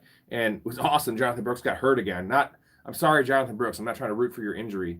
Sucks because you were coming off an ACL. Your career's probably over. But Chuba, it sucked that Chuba got hurt right before the fantasy playoffs, but he got me to every one of those playoffs, dude. You got a free RB1. He was like RB11 in points per game last year. The problem was Chuba Hubbard had 43 receptions last year for like 150 yards. Look it up. It's unreal, dude. He averaged 3 yards. It was like 3.5 yards. He had 3.5 yards per reception. He averaged more yards per rush than reception, which is just like it's like a riddle, dude. So that's why they brought in Rico Dowdle. And that's why I'm a little surprised in this game they didn't play Rico more.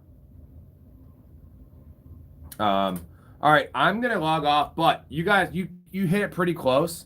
I'm going to go through, and I'm pretty sure, Chase, you subscribed, right? I'm going to go through the subscribers and whoever liked this video, and I'm going to find a way.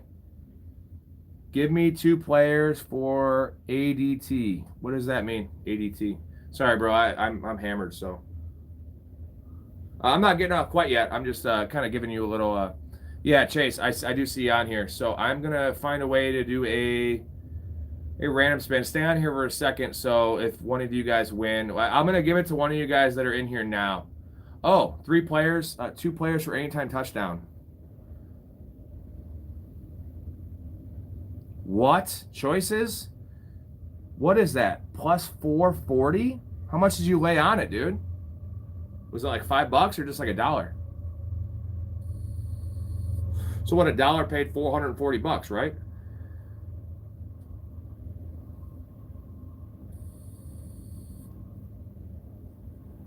Danny, we're not calling him Danny Dimes anymore. He's Danny Dollar on this fucking podcast now. What did you put on that, by the way, Choices? So with the people in here, what? Come on, Choices. You put what was your payout, bro? Well, you're making my $10 to win $1,600 just bet look like shit. I feel bad about myself. Holy fuck, man. Fucking guy's balling. Donate to the channel, son. So donate. I'm just kidding, man. Maybe one day you'll donate to the channel. Terrible. What's terrible? I don't know what your name is. Robot 3 Post? What is that? Dude, that's a banger, Choices. So what did that pay out, dude? 4,400? Is that what I'm reading? Whoa. 50 grand? That's a ballsy bet, man. Two Danny Dimes rushing touchdowns. Throw 100 on that. Paired with Justin Fields, which isn't as nuts. Holy shit. You want to be my financier, dude? I'll give you stock in Professional Fanatics, dude. We are going places, just so you know. I can tell from this community. I know it's a small group so far. We do have 2,000 subs now. Thank you for that. When I get this week, get the production value better on the live streams at least, because on the real shows it is much better than this. We're gonna go places because I don't know. Do you guys watch Smitty at all? The fantasy football show? He's the reason I figured I'd do this. That guy's a dick. Like, he's a dick. Thanks, Choices. Well, we'll talk down the road, bro. As long as you show up, I don't really care, bro. I just like support, not even financially. I don't care. I don't do this for money. It's going to be awesome. If I could do this as my job, like, fuck, dude. I've been doing this for 4 years, like, putting in 30 hours a week on something I'm making no money on. Imagine if I actually got paid. But, dude, I appreciate your sentiment and just you guys paying attention. So, I'm going to give this free bet to one of the guys that are still in here. And unfortunately, I don't think Choices needs the free $10 bet. Sorry, bro. Like, you're rich now. You can go to you can literally retire and go to like Costa Rica or somewhere in Mexico, or like if you go to Bolivia, you're a billionaire, dude. I know it's not a good life and you can't play fantasy football because there's no internet. You're a fucking billionaire, dude. Okay, we got 4 names. I'm going to randomize this on my phone. 4 names that are still in here. And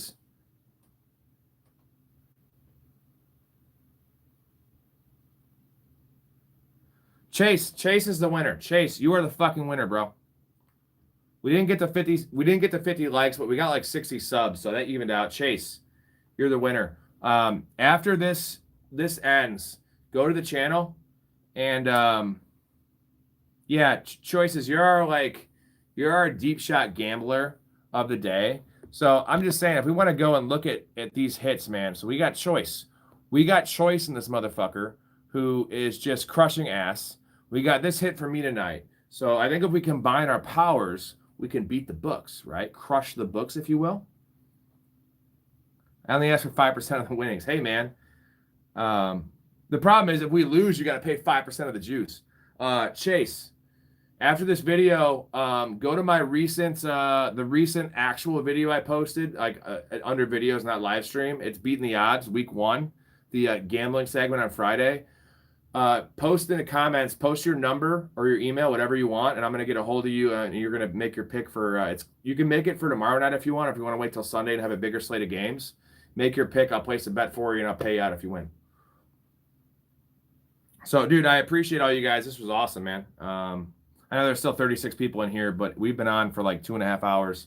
Again, I could fucking talk football all goddamn night and bullshit with you guys, but I appreciate all you guys. Thanks for the support. Again, later this week, I'm getting my technology going. Going to have my boy Story. If you want to go and check out some of the other pods, you'll see what we're actually about with my guests. I have an elite selection of guests. Like, I'm the most handsome and probably the funniest, but knowledgeable in all these different areas. We talk about a lot of different shit, but good fantasy guys, good gambling guys, good movie guys, a lot of good shit on there. You'll see the production value. I love putting cutaways in. I'm a big Family Guy. So like a lot of funny ass movie references, little quick cuts, stuff like that. So yeah, but definitely go to that video and just post your number, Chase, or your email, whatever. I'll get a hold of you and we'll take care of that shit. So anyways, appreciate you guys. And I will probably stream tomorrow after the game. Get a little instant reaction, all that shit. And then Tuesday nights we're doing a waiver wire show. Probably most nights I'll be doing this. So thank you guys. Peace out. Get some sleep.